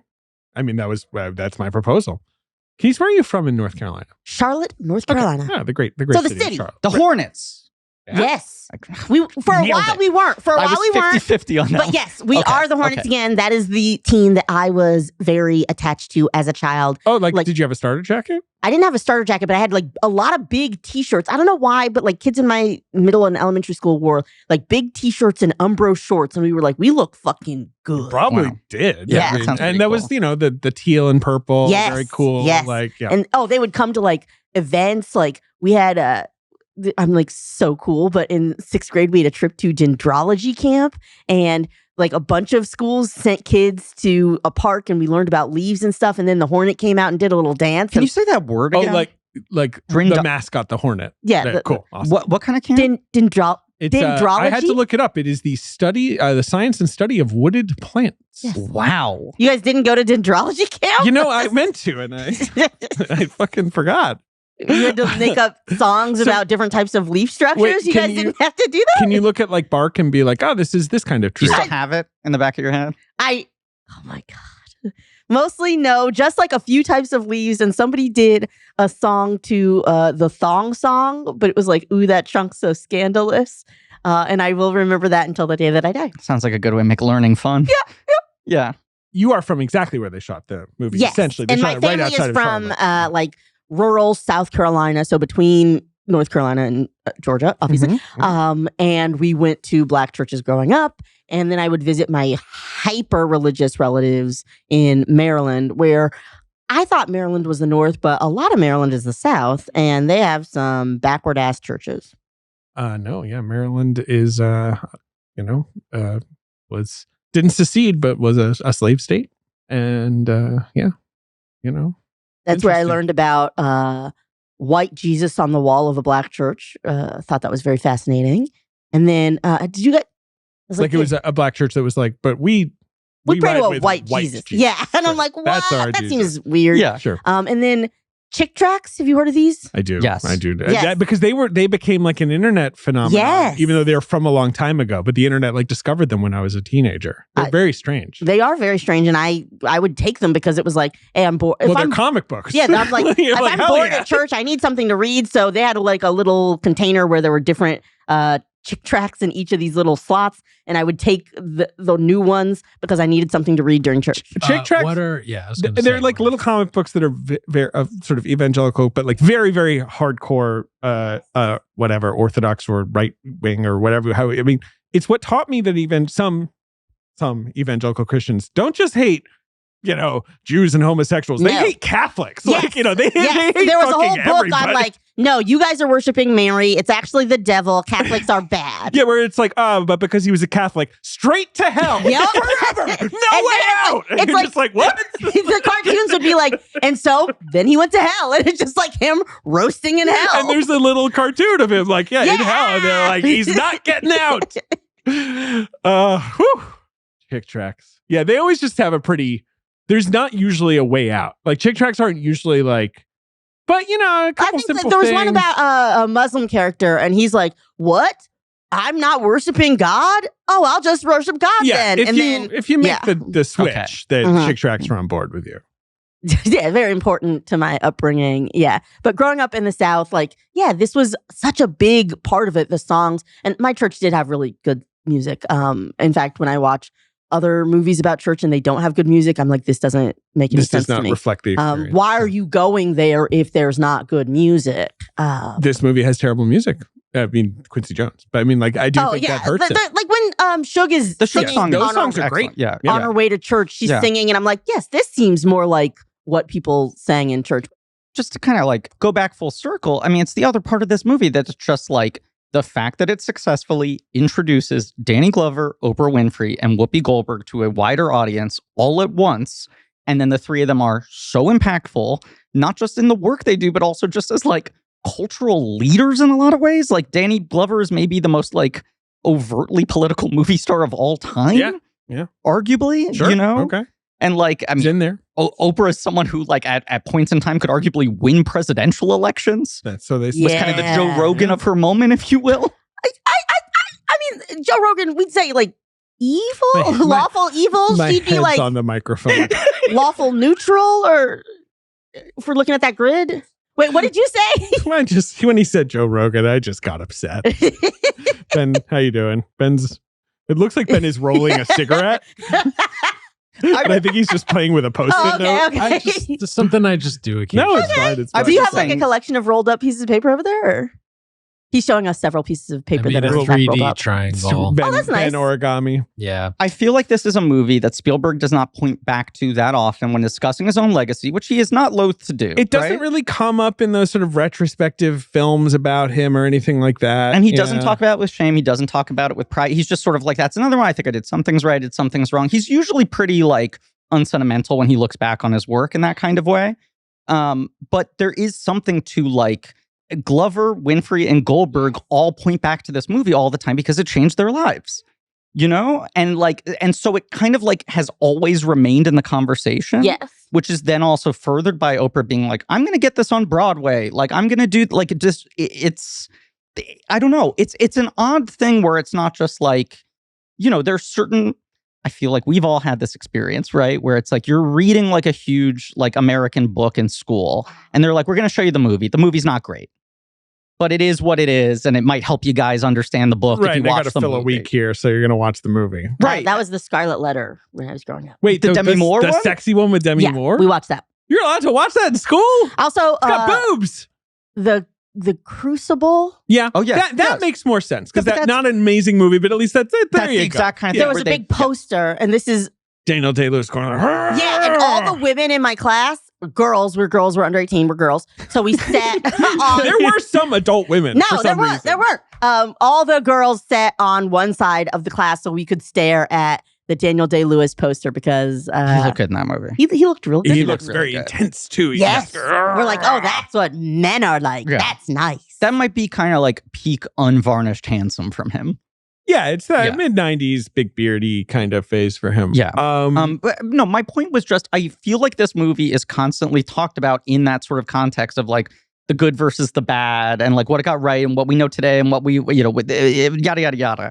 But yet I don't think it's presented in that way of like, look, it's not a great adaptation, but it is what it is. Like the movie kind of has its own reputation as its own work, not Yes. just as this was the time they tried and didn't really succeed in cracking The Color Purple, which is part of what's interesting about it versus maybe like, I don't know, a more successful literal adaptation. Although, as you said, like maybe this is a work that doesn't really translate to that form. yeah, it's tough.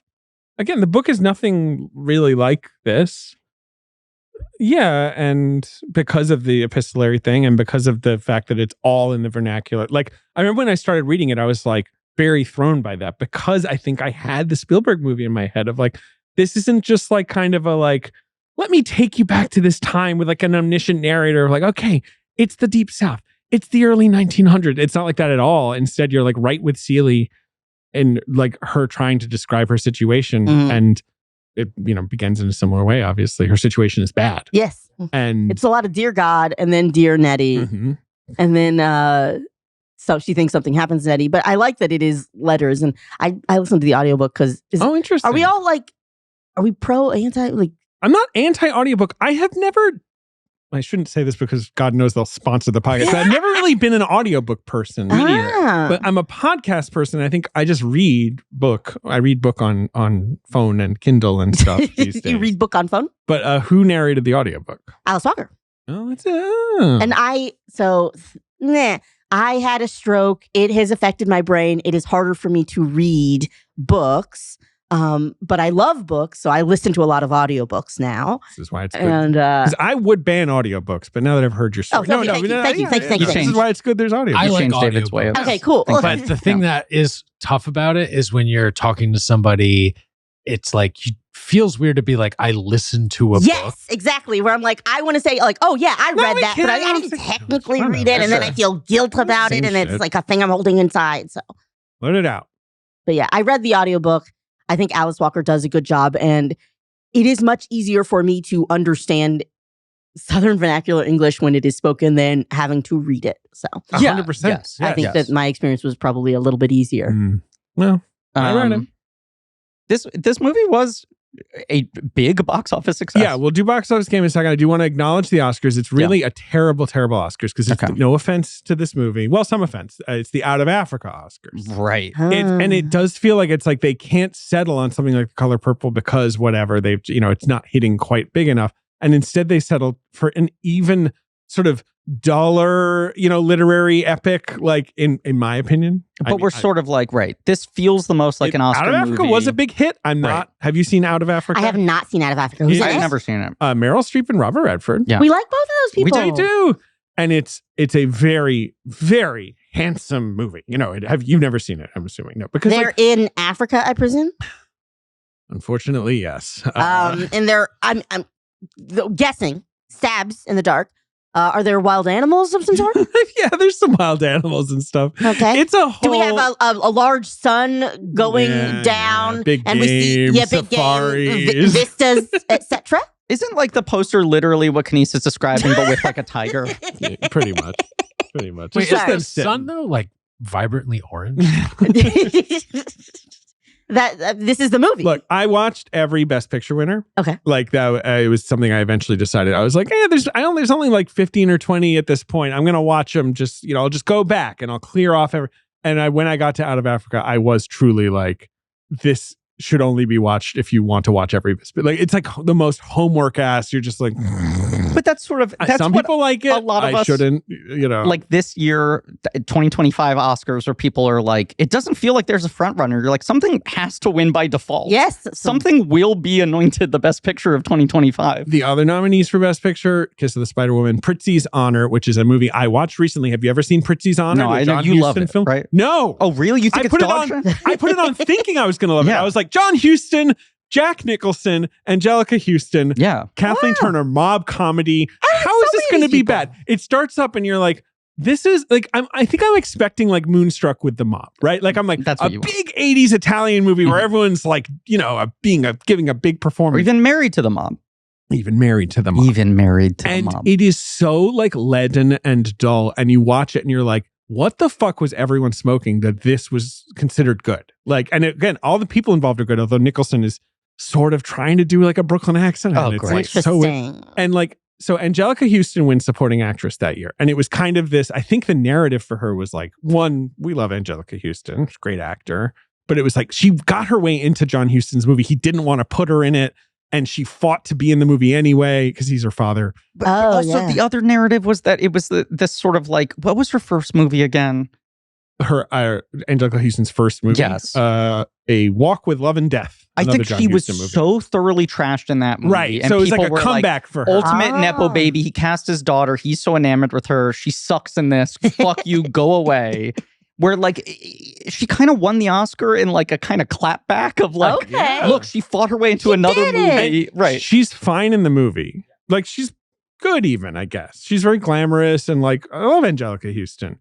But again, I was watching it being like, and now there's going to be some big scene She's where gonna I'm light like, the I room on get it. fire. Yeah. And then you watch fucking The Color Purple, and you're like, both Oprah Winfrey and Margaret Avery have like scenes where you're like, Big holy scenes. shit, how did this not win an Oscar? Didn't win an Oscar. The answer is probably if one or the other had been Maybe. nominated, they probably would have won. Maybe. Right? Maybe. Maybe. Obviously, both deserved nominations. Yes. Whoopi Goldberg loses to Geraldine Page for The Trip to Bountiful. What? Which is kind of seen as a shock. Whoopi won the Golden Globe. I mean, like, you read Ebert's review and he's like, Whoopi Goldberg is going to win the Oscar. Like, everyone was Okay. sort of like, this is an undeniable. Which she should have. Yes. Who is this other person and what is this other movie? I'm So sorry. Geraldine Page is like this legendary old American actress, and it was like a late career movie. And so kind of like, she's, look, I've never seen it, so feel I like don't it's want to make fun of it. But it's like, weirdly- I feel like So you don't want to make fun of it, but that's how you would describe the movie, of course. Wait, so, poster, it just it's looks a like, movie where an old fucking a ladies grand going, dame goes. Okay, and that's the one that won Best Actress. Gotcha. Look, the 80s Yeah. were not great for the Academy Awards, but I feel like this was in particular a real recurrence, which was like, what wins Best Actress or Best Supporting Actress? And it's like a legendary, beloved, like sort of like legend of the stage who had a movie career but was never fully a movie star and was always a little bit like take it for granted, but everyone in the industry loved. And then they like show up with a carpet bag in a movie at 85 and people are like, fine, here you go. Yeah, just take it. That Jeez because Louise. F. Murray Abraham gives her the Oscar, right? that would make sense. This is Yeah. the moment I remember. I've never seen Trip to the Bountiful, but Trip to Bountiful. Trip to Bountiful. Weirdly, Anne Bancroft also nominated that year, like sarcastically goes like, Geraldine Page, when she's in that, like she knew it was going to happen, which is funny. Anyway, carry Wait, on. what was Anne Bancroft nominated for? Agnes of God, Oh, sure. the Sure. Norman Jewison noir movie. Yeah, sure. Never seen it. I Anyway, I think Whoopi was sort of seen as the front runner. sure, yeah. And F. Murray Abraham is presenting as last year's winner, and he opens the envelope and he like catches his breath and he says something verklempt to the effect of like, "It is my great honor to be able to bestow this Academy Award to, in my opinion, the greatest actor alive, Geraldine Page." There is like this sense of like, we are finally giving this woman Which- respect sure, for a movie right, that will never be watched ever. Okay. Right. She was a big actor who'd been nominated for a bunch of Oscars, and she's a great actor. Like, I got no beef with Geraldine Page, just that the Trip to Bountiful kind of looks like a movie where ladies go, "Rah, rah, rah." That's all. That's all I'm saying. And I don't know if it's true or not. For all I know, it's actually about Geraldine Page is like a badass action Yeah, maybe it hero rules. who's got to get to Bountiful, the villain's lair. But I mean, Whoopi wins for Ghost 5 years later. She does. Yes. And that's obviously like a dynamite supporting performance that she might have won for anyway. But there is, I think, an element of like, Oh, she's overdue. But Yeah. the 5 years in between, she makes a lot of like comedy vehicles, becomes like a successful, bankable movie star in the sort of like Whoopi Goldberg persona that she has crafted for herself, and then talks about how hard she had to fight to get cast in Ghost because they were like, well, you're not a serious actress now. Like within 5 years, they were like, Whoopi Goldberg's going to make this feel like a comedy. And it's like, she was in The Color Purple. yeah. Come on. It's just, yeah. The Trip to Bountiful is actually a revenge war movie. What? They killed her squad. Now she's going to get them all. This is for the lieutenant. What is? I don't know what the Trip I don't to know. Bountiful Yeah. is about. Well, It's you a know what? road drama. I'm going to film. watch Sidney Pollack's remake of Sabrina. I'm going to watch the Trip to Bountiful. I'm going to do the work. Truly don't. Like, if you don't like it, I don't want you to be like, Kenice doesn't know. Like, Kenice, you're stinks. going to have to give me your phone number and I No, will text you. I'll give you my phone number. All right. We can. You know what? Let's I think be you're friends. cool. Let's be friends. I think you're We're cool friends. Let's all too. be friends. Okay, but yeah, let's all be friends. But I hope we had a that good me. chat before. Yeah, totally. I'm going to say this to you in all honesty, Kenice. Sabrina is one of those movies that, much like you're saying, I just hear everyone go like, and obviously that sucks. It's just stated as like, well, it's a given, of course. We all know that was terrible. Yes. And every time I see like a clip from it, I'm like, I think I would like this. She's a teenage witch. What's not the love? I am not. There's a quiz master. She's got 2 ants. course. The cat talk. The cat talks. Yeah. Her boyfriend's name is Harvey. That's because that was Harvey the name of the Ginkle. comic imprint. No, I have always thought like, I bet I would like this if I saw this. And I've been worried to watch it because I think people are so dismissive of it. let yourself like it. Yeah. You ever think about how in Sabrina, she's got the friend with the red hair in season 1, and then they recast the actor, or it's a new character. In season 2, she just gets a new friend. Are you talking about Melissa Joan Hart's Sabrina the Teenage Witch? Because there was another one with that chick who was in Mad Men. Oh, that's true. There was Yes. the Netflix one that was like Dark. Sabrina, the Dark Witch of Yeah. of gothicness. No, I'm talking about the sitcom from the Okay, 90s. cool. There is an amazing TikTok that I found once of out of pocket moments from sitcoms that no one noticed at Sure. the time, where there's the aunts, Hilda and Zelda, right? Carolyn Ray and the other one. And Hilda's like, oh man, we haven't fought this much since we picked opposite sides of the Civil War. And it's like, what is that? How did that slip through? Yeah. The fucking So wait, which TGIF one were you? Exactly. Which Wait a side second. did you choose? Marie was working on the checkbook, the blank check newsletter on Substack. Subscribe if you haven't already, and was talking about in relation to our Twin Peaks episode 8 conversation, what are the most insane things broadcast on television, right? And I was like, everyone was throwing out obvious examples, and I was like, that night where TGIF traveled through time. And everyone else in the thread was like, what the fuck are you talking about? And I don't remember this. I'm you remember genuinely that curious. historic night where the entire TGIF lineup ended up time traveling? And I had to unpack this and be like, let me make sure I'm not getting this wrong. Yeah. There was I think Sabrina was the first. And Salem, and Sabrina is a sorceress. She can travel Salem through cast time. a bad spell and an orb created a time travel he effect. eats a magic time ball. Okay, he eats a magic time ball, and the Sabrina. Yes, the Sabrina episode that night was set in the 60s with Sabrina leading second wave feminism. Good for her. And has bra burning jokes. And then all the Boy Meets World Boy was Meets about World. Corey shipping out for the Vietnam War. Am I What? wrong about this? Or the Korean War? I can tell you that the episode was called No Guts, No Corey.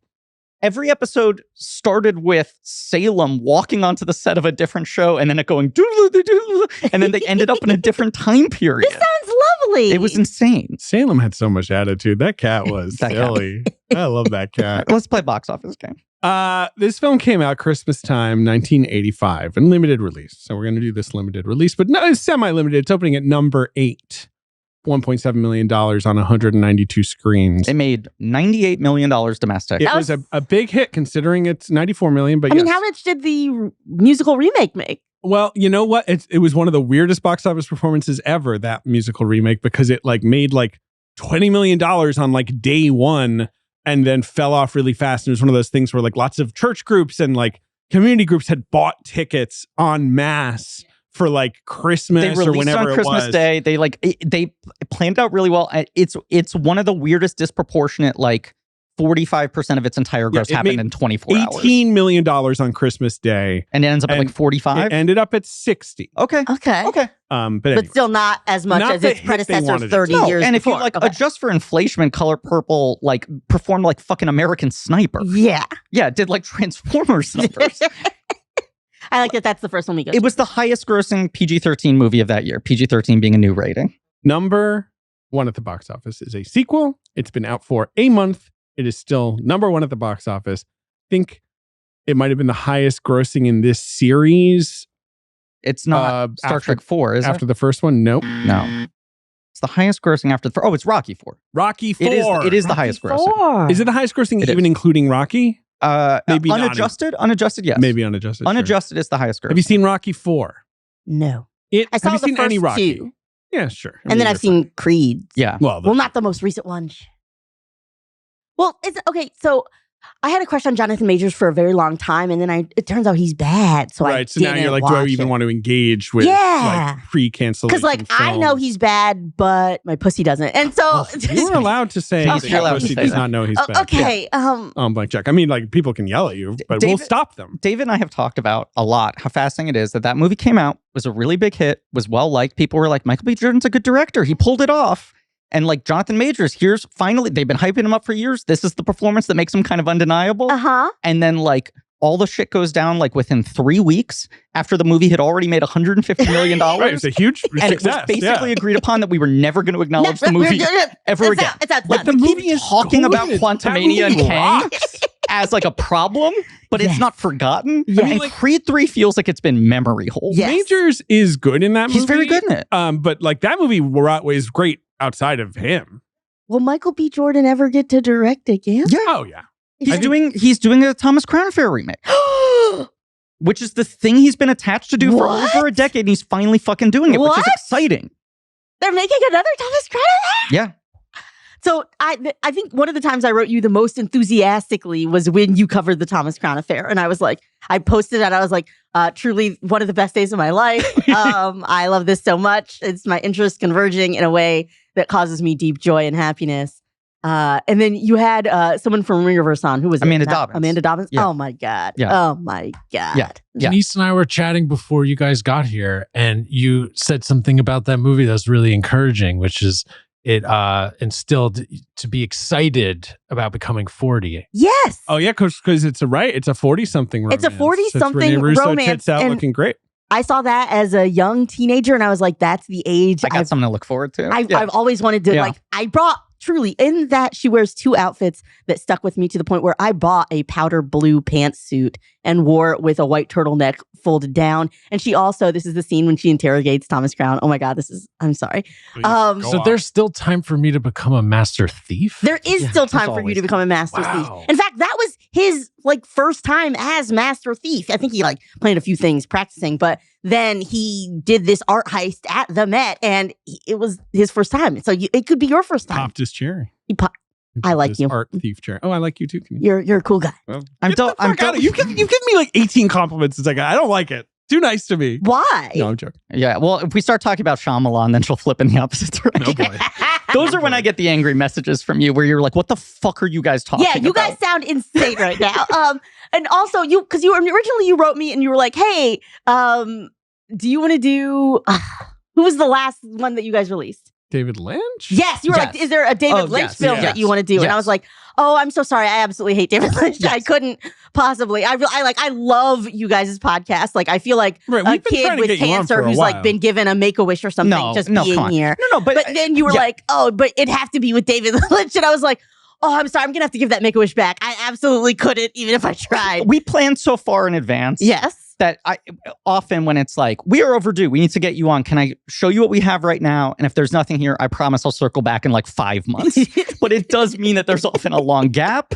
And then even if it's like 5 months later, it's like, great, the one you picked is 5 months from now. Hell yeah. But I always prefer to like wait for what feels like. I really appreciate that. Yes, I was never gonna. Genuinely. Yes.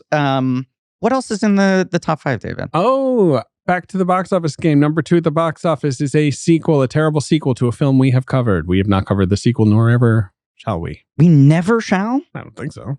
We never shall. No. We covered a Made Feed. Yeah, covered the original. We covered the original. Is it a Jaws sequel? Because I could see us doing a Jaws Patreon. I mean, that's Could we? That's a little dark. deep, I feel like, for us. But, you never know. We're never gonna. How? This is number 2. 2 of 2. 2 of 2. Yeah, the series ends here. The series ends here definitively. Same stars? Yeah. Not the same director, though. Obviously, no. And can you give me a genre? Adventure, romance. Oh, this is the fucking. It keeps coming up. It sucks. It's It does. Louis Teague film. Jewel of the Nile. The Jewel of the Nile, the sequel to Robert Zemeckis' Romancing the Stone. I remember Romancing the With, Stone. Does it still have Kathleen Turner? Michael It's both of them. Douglas And Kathleen Turner. DeVito. DeVito's back? Oh. Yeah, it is so bad. Oh. It is so Just bad. doesn't What work. happened to her after Serial Mom? What? That's a Serial Mom is a good shout as like a great later performance for her. Mhm. Like I feel like that is kind of the end. But she had already kind of run out of thread by that point. I feel like Serial Mom is John Waters being like, Kathleen Turner rocks. Like, why isn't she in a more she shit? also, she has very severe arthritis. She does, but I feel like that came on later. Like, I feel like she'd already kind of lost some movie star juice by the 90s. I think a lot of that is, unfortunately, despite everything that Rene Russo tried to teach us, Hollywood's well-established 100%. prejudice against women over the age of 40. There's shit also like what's it called? V.I. Wachowski, where she like adapted that book series that was like a long-running book series. And it was like, this is going to be her sort of like Dirty Harry series. Mhm. And that one didn't perform. And it was a like, oh, people don't want women in action movies, kind of like they're. But then early 2000s, she did The Graduate on Broadway. And I felt like first that. it was on the West End, and she got naked in it, and everyone was like, "What?" Like it was truly one of those things where like the British press was like, "She fucking is naked in this thing. It's on stage." The Brits love nudity. Brits love Don't they nudity. have it on like Channel Look 4? at this Just guy. tits galore? The Yeah. whole thing You're of Britain British-ish. is you move there. I'm British. Ish. And you're like, in Britain, and now this isn't true anymore because this finally got done away with, but like in the old red tabloids, the red top tabloids, on page 3, there was a nude woman whose breasts were revealed. The page 3 girls. The page 3 girls. The right? page 3 Literally, girls. it was like, you sick fucks can only make it one. You refuse That's to not deep turn in the like middle. 8 That's only pages. 3 right? pages. Promise if you get past the cover, Yeah, then you get tits. at least in your peripheral vision. Jeez. And you were like, And I'm like, tit you know, people as a were little like, boy, I'm like, what is it? And yet at the same time, right, if you like say tits, British people are like, Right. wait a second, what are you talking about? Listen. Oh, fucking hell. It'd be all crazy right now. It's just the weird kind of, they're so funny okay, about but they sex. were upset that she had her. They weren't upset. They were just They were like, thrilled. Oh, they were this is thrilled. They were like, we gotta buy crazy. tickets. Like, yes. She did it on Broadway, and then she Yes, did. it She translated also to gets taken on Broadway. I believe so. She did Virginia Woolf as well, right? Didn't she? Sure. Yeah, yes, she did, I think. I Yeah, feel like she had a 2000s, like, you know what? Hollywood's turned their back on me. I'm going to like take on great roles on stage. And I believe won a Tony for something at some point. at least was nominated for it. Yes. I just like her voice so much. I did too. She was supposed to do George Lucas talk show recently. Oh, And really? I said she's just going to reschedule and do it again soon, but I was very... What was the connection? Like, is there a George Lucas project she wants to discuss? Well, what Connor loves to talk about is that George Lucas produced Body Heat, but took his name off of it because he thought people wouldn't think a movie was sexy if George Lucas's name was involved. Yeah, It there was you go. sort of the Mel Brooks thing. Aw. All right, so number 3 at the box office, Griffin. Now, this might have been a Porch Classic. Ben, I've got a Porch Classic alert Okay. on this one. Never actually checked in. Not a director we already badmouthed on this episode, but he's made comedy hits. John Landis? Yes. Spies Like Us? Spies Like Us. Yeah. Chevy and No. Dan Aykroyd? No, I've never yeah. seen it. Yeah. I've heard of it. Yeah, it's not a good movie. Yeah, I've never seen it. Great Either. poster. Great poster. They're wearing like furry hats? Yes. Kenice knows. Yeah, in the snow. Yeah, I feel like kind of a like for everyone involved, like them sort of looking for better days, right? Like Landis, Chevy, Aykroyd. Yes. I don't know. Yeah. Spies Like Us. Number 4 at the box office is the Best Picture winner. I already Africa. slammed it. Out That's of right. Africa, new Yeah. this week. Mhm. Number 5 at the box office. I think we discussed this film before. So we must have done something in this time frame recently because a couple of these are very familiar. It's a Christmas film, Mm-hmm. and it's like about like one of the main Christmas guys. Is it Santa Claus the movie? Correct. What is Santa Claus the movie? Because I feel like we recently talked about this. That so it was like no one's ever actually just done a movie about Santa The Claus. weird producers of the Christopher Reeve Superman movies were like, we just had the greatest idea of all time. Santa Claus the movie. And you're like, what makes it the movie? Yeah. And they're like, us saying it is. Us putting a title on the Right, poster us that acting implies like we got the right to Santa Claus. for the first time ever, Yeah. official Santa Santa Claus. Claus. Okay, what type of Santa Claus is this? It's not like the Santa It's Claus. Or... Dudley Moore, right? But Dudley Moore plays an elf. Oh, okay. And like John Lithgow plays a businessman who hates Christmas or Yeah. some shit. I'm sure he had to reach really I hard. forget for that one. who plays Santa. Like a third of the budget was paid for by Coca-Cola and McDonald's, I think. Okay. It's like a notorious disaster. Yeah, I don't think it made a lot of money. I just remember when I was a kid, some other kid telling me, like, you've never seen Santa Claus the movie? It's like the movie about Santa Claus. And I was like, what are you David Huddleston plays Santa Okay, Claus. there we go. You know, it's very Santa-like man. Yeah. I soft pitched recently a Patreon series called Christmas Coal, Worst Depictions of Santa. Who else is My pitch for the 4, Okay. I'm not going in chronological order here. Santa Claus the movie, Fred Claus, Santa Claus Conquers the Martians, What? Yeah, I've never heard that. legendary B movie, one of the most insane movies ever made. I sampled it in one of my Slow Christmas albums. There we go. And I watched a little bit of it. It's very absurd. And of course, the reason for the season, the movie I walked out of and said, attention must be paid. I must break this movie down, is Red One, the worst film ever made. The worst film ever made. It's That not, was the inspiration, right? Red One. I think it represents an nadir for culture. I'm excited. I don't think it's the worst I'm movie gonna ever check it out made, but I soon. think in a lot of ways, it is the greatest distillation of everything that Griffin's is been wrong. making a lot of pronouncements recently. I'm just going to say that. Is it like some movies are, I know they're not going to be good, but I like to take like half of an edible and get the big tub. I love that experience of watching a bad movie while eating caramel popcorn while a little bit high. Would this be good for that, or would I even from that experience walk away like upset and disappointed? I think You it could would. probably I fall think it would asleep. upset you. Damn. I think it would upset you. I think there are things in it that would genuinely upset you, especially in a modified state like that. Okay. Yeah. All right. In 6 to 10, we've got White Nights, the Taylor Hackford ballet movie. Uh-huh. with Heinz and Baryshnikov, the big two.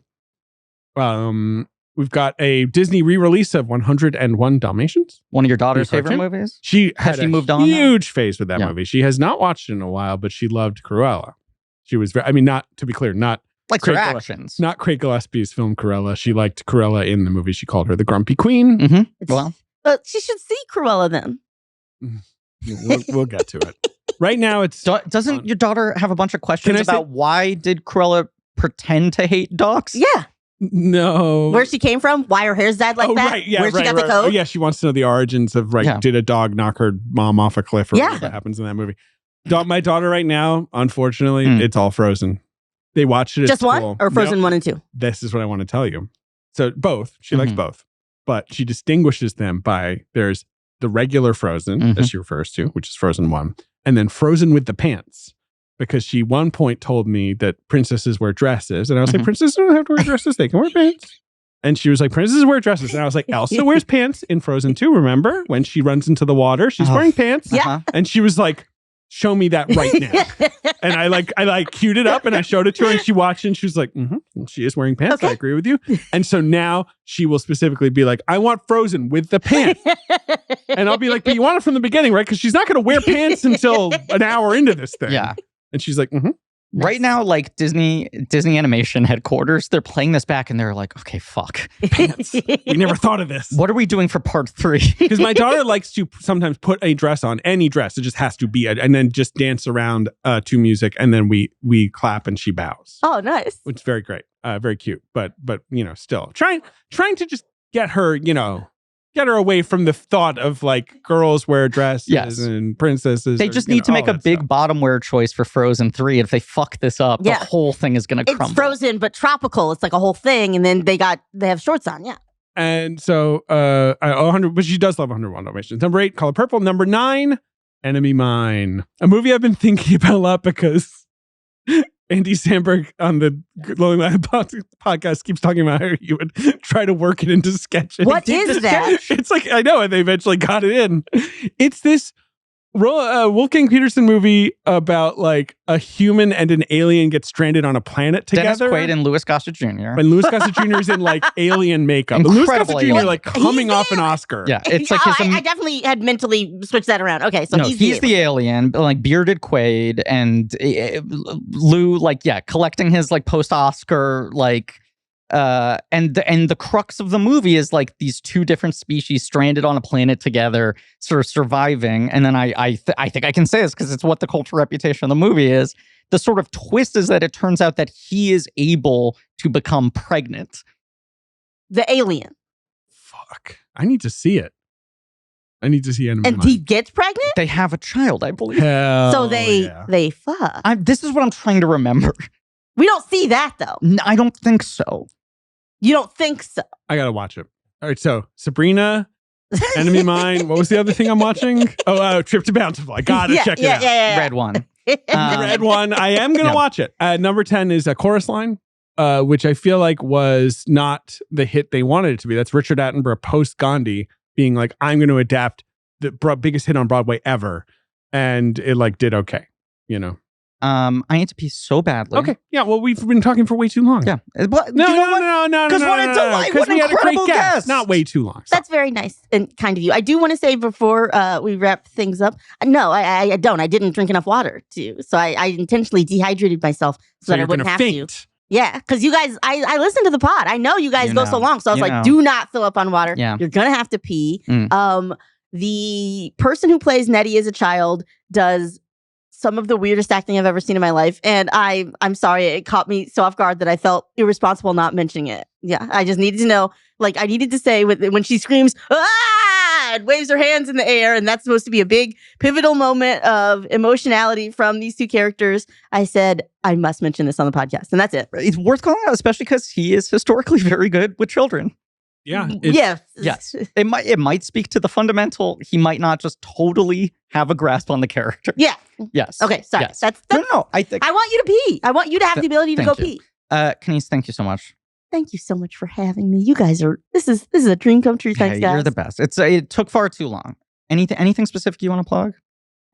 Follow me on the websites that we all follow each other on, obviously. If we've dated, I'm sorry. Come on. Actually, I'm not sorry. I was a nice lady to date, okay? Yeah, I don't you use this platform to say this. Yeah, I was a nice lady to date. I'm a good cook. I do stuff. I'm like a reasonable person, and you guys were fine. We're not compatible. There we go. I want to hear all. I have, and maybe even a you're welcome. Maybe let's throw a you're welcome out there. If you're listening to this show and you dated Kenice, you're welcome. Yeah. And don't write me about this on Instagram. Don't do that. Don't do it. Okay, you can, but we're not going to get back together. That's just not going to happen. You're doing a hot guy draft? Or you already did it? Okay, so this is my birthday thing, and I love it so much, and you guys are all invited. Well, not the listeners. I'm talking to the people in the Sure. Thank you. So every year we do a Hawkeye draft, and I put polls up online, and people vote to say who the Hawkeyes are and what they should be ranked on a scale of 1 to 5. Then we take those people, we divide them into 3 tiers. Some people get like green, silver, or gold stickers. They represent 1, 3, or 5 points, and you have to make a team of 15 points. It's very, very silly. People who work in sports media do come, and they are the commissioners for this draft. Wow. Love it. And it's really fun, and we decide who is the hottest, and we make teams. We yell at each other. We have like it's super silly. It's my favorite thing in the world. Who won last year? So this year for my birthday, or shit, it was last year. 2024. Okay, so 2024, it was a team of Denzel Washington, Yahya Abdul-Mateen, Simu Liu, Sade, and a 5th person that I can't remember. But that was the winning team of hotness. The lesbian team was really mad that Are you okay? I'm fine. It was a team of lesbians, and they made a team, and nobody else liked who they said was hot. It was like they were on an island by themselves. What a fascinating social experiment. Yeah. Yes. You're doing the work, Kenice.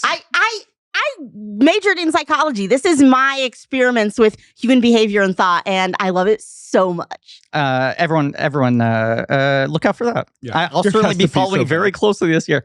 Thank you for being here. Thank you all for listening. Tune in next week for Empire of the Sun.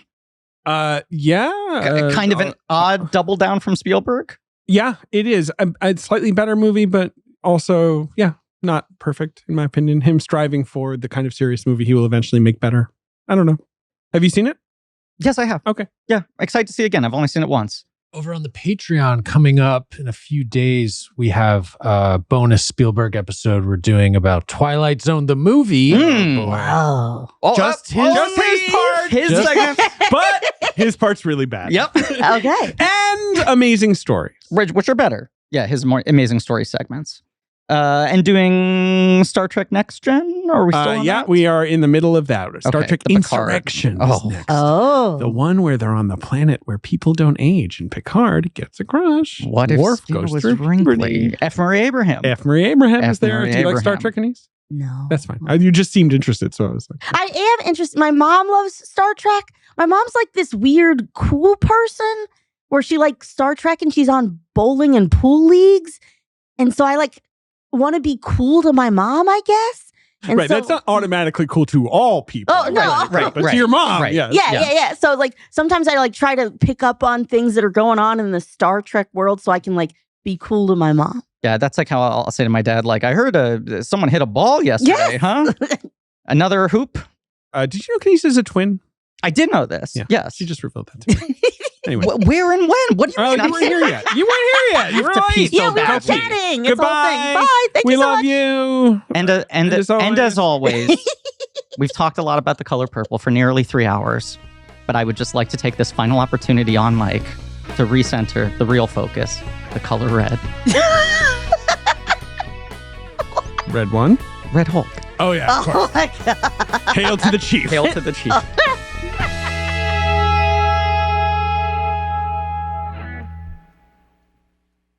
Blank Check with Griffin and David is hosted by Griffin Newman and David Sims.